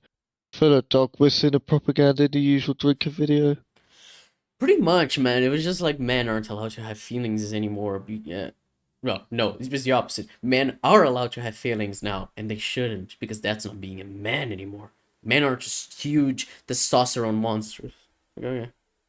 This video was a masterpiece and deserves a CW show. So true. That was misleading. It was really wanting the return of a movie 80s action. More 80s action movies, and it's odd because he liked movies where men are clearly vulnerable, etc. He's applying things so broadly. Yeah, it kind of feels like he doesn't know. It's like, okay, he thinks, man, modern media sucks in general. Obviously not all of it, but most of it. And I want to identify why. And he finds some things that he's like, oh man, I hate it when this happens to the trope. And it's like, well, actually, it can be executed well. Like, he ignores that everything he's complaining about can and has been done well, especially recently. Because media has become really varied in how it tells stories, especially with like A24 and like more indie productions becoming more prevalent. So it kind of feels like he's like deliberately ignoring things and pretending that he just doesn't know about stuff just so his point makes sense, and it obviously doesn't. But sorry, Zod, I interrupted you. It's just weird because like, I don't want to like. It's like he just has a sort of a very particular just sort of worldview of just like, you know, just like how men are and all that. And so when he comes to, yeah, like he comes to talking about topics like this, well, why does he think cinema's getting worse? He just sort of, like, I think it's just because of a particular worldview he has. It just causes him to sort of narrow down on particular things. He Kind of just ends tunnel up, vision, right? Where he can't see what actually annoys him, and he just picks up on something that he thinks that might be it. yeah, that's what I think is. I don't want to like assume he's like malicious or anything. I just think he just sort of operates based on a sort of a faulty sort of logic. Mm-hmm. Yeah, and it's something someone mentioned in chat that is true, is the like, oh man, modern movies, they suck. And then when you talk about older movies, you obviously are going to mention the good old movies, because the bad movies that came out of old, they're not going to really stand the test of time, right? Very few films people remember of like the 80s that were garbage, but the 80s films that were good, everyone talks about nowadays still because they were good, like, you know. And so he's like, oh, I'm always gonna compare to the good films that came out at that time. Oh, there are bad ones. Like, surely there are films that also break the pattern of what you're saying that are from that time, which we proved. But also because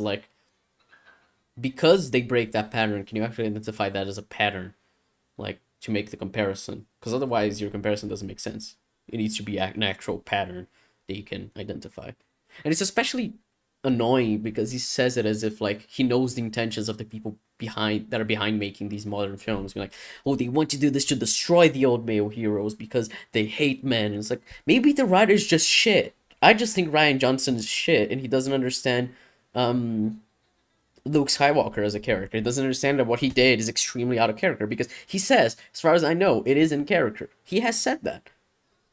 So I really don't think it's like it has that motivation behind it. It is kind of like the nostalgia of being like, back in my day, you know, when I was a kid and everything I watched seemed like a 10 out of 10. Everything was good. Jab died. But yeah. I don't know. I don't really know if I have anything else to say. It just annoyed me, this video. The reason we watched it, I think I was gonna mention it earlier, I forgot. Tin retweeted someone talking about it. I was like, hey, this video came out. Might be interesting. Because I was like, was it yesterday? That was like, that I mentioned, oh, we should watch this video, because we had no idea what we were gonna cover today. We just knew we were gonna stream. So yeah, that's why we did it. No really particular reason. Well, at least we didn't, make the title of the video and just immediately jump into why the drinker is lying to you about modern movies. Yes. I mean, there's a moment where I said drinker's lying. I don't remember what, but I assume past me was correct in the assessment.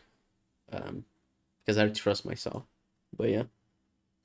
Drinker must think Soldier Boy from The Boys is peak masculinity. Oh, it's the kind of thing where like the characters from The Boys that are portrayed as shit like that. It's like they probably think they're the correct ones to see, you know? How like in season 1 there are a lot of people like this who really like the show, and like I don't think you understand the show if you like it, because it's kind of making fun of people like you.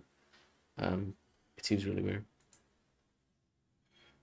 What was it recently that I watched that was also making fun of people like Drinker? Not Glass Onion, but I guess Duke is that kind of character, the Joe Rogan type. Oh man, Glass Onion was so bad. I forgot that existed. Fucking yeah, because I was like, oh yeah, Duke. He's a character. He has his gun on him at all times. Remember when he fucking fires it in Greece for absolutely no reason, and the police don't come to arrest him? That was fun. Yeah, that's. Oh yeah, isn't he also not wearing a mask when they get there because he's right wing? So obviously, you know, Oh doesn't yeah, believe in COVID. of course. Yeah, that's a joke. Are you excited for The Hilarious. Flash next month? I unironically am very excited for The Flash. I think it's gonna be so much fun because I loved season 8, editing it and watching it. So yeah, I am excited. I'm excited for the views we're gonna get. We're probably gonna get quite a few banging views considering Maverick's shouting us out in this Flash video. It's gonna release soon. So season 9, we're gonna be popping, yo. Yeah. I don't know if there's anything else to say. I'm just rambling now. Let's see. I'm gonna stream in 2 days on my own channel because it's my birthday on the 17th. I'm gonna play Ben 10 Protective Earth. So come check that out on Tuesday. Yeah, that's what I'm gonna do. Working on a How I Met Your Father video, which I hope to have out by the 24th, because that's when season 2 starts. And that's my update on my things. Tin, I assume you have no update on those things, but maybe you do. Yeah, not many updates. It's still very much stuck as of right now. Right? And Zod's working on things and stuff. I don't know if he wants to reveal it. Indeed. Well, I'm basically just working hard on something. I've changed course on like what I'm working on quite recently, and I am working quite hard on it. And the goal, I think, is to try and get it out. I'm not even sure when. That's the thing, because it just keeps getting stretched out more and more. There's Yeah. good reason for it, to be fair. Yeah, it does. It just literally never ends. So yeah, hopefully it'll be done sometime soon because I really do want to get it done. I am like working hard on it for once. Yeah. Oh yeah, Last of Us.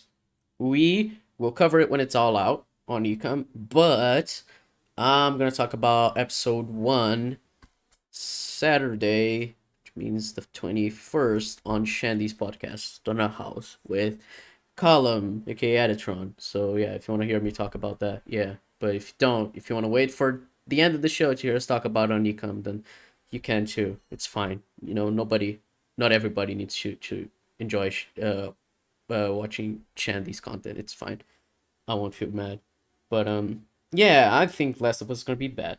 So yeah. My hopes are not high. No, they're not. My hopes were very high until I saw the trailer. I was like, oh, that's a shame. You never It just looks like a fan film. But anyway, I'm really rambling. I'm very sorry. But yeah, I think that's it. Yeah. Do you guys have anything else you want to say before we depart? Because Jeb already jumped out. So I assume that's a no. Be the silence.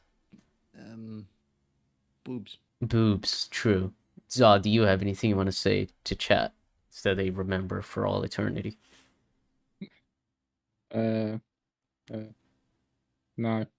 Cool. I'm sorry. Very creative. Well done. I swear I didn't drink. It sounds like I did. I'm just tired. So yeah, I will talk to you guys later. Thank you very much for watching. Thank you, the Poser, for becoming our first member and our first super chatter actually. Well, on YouTube we've gotten super chats on the on Streamlabs, but on YouTube it's our first one. So thank you very much. Oh, you congratulate yourself. You said that just before I did. Well done. We're in sync. But yeah, generally, thank you very much for the support. We love it, and we'll catch y'all next time. Maybe next week. Maybe in 3 months. No, probably not that long. But yeah, goodbye. Goodbye. Bye.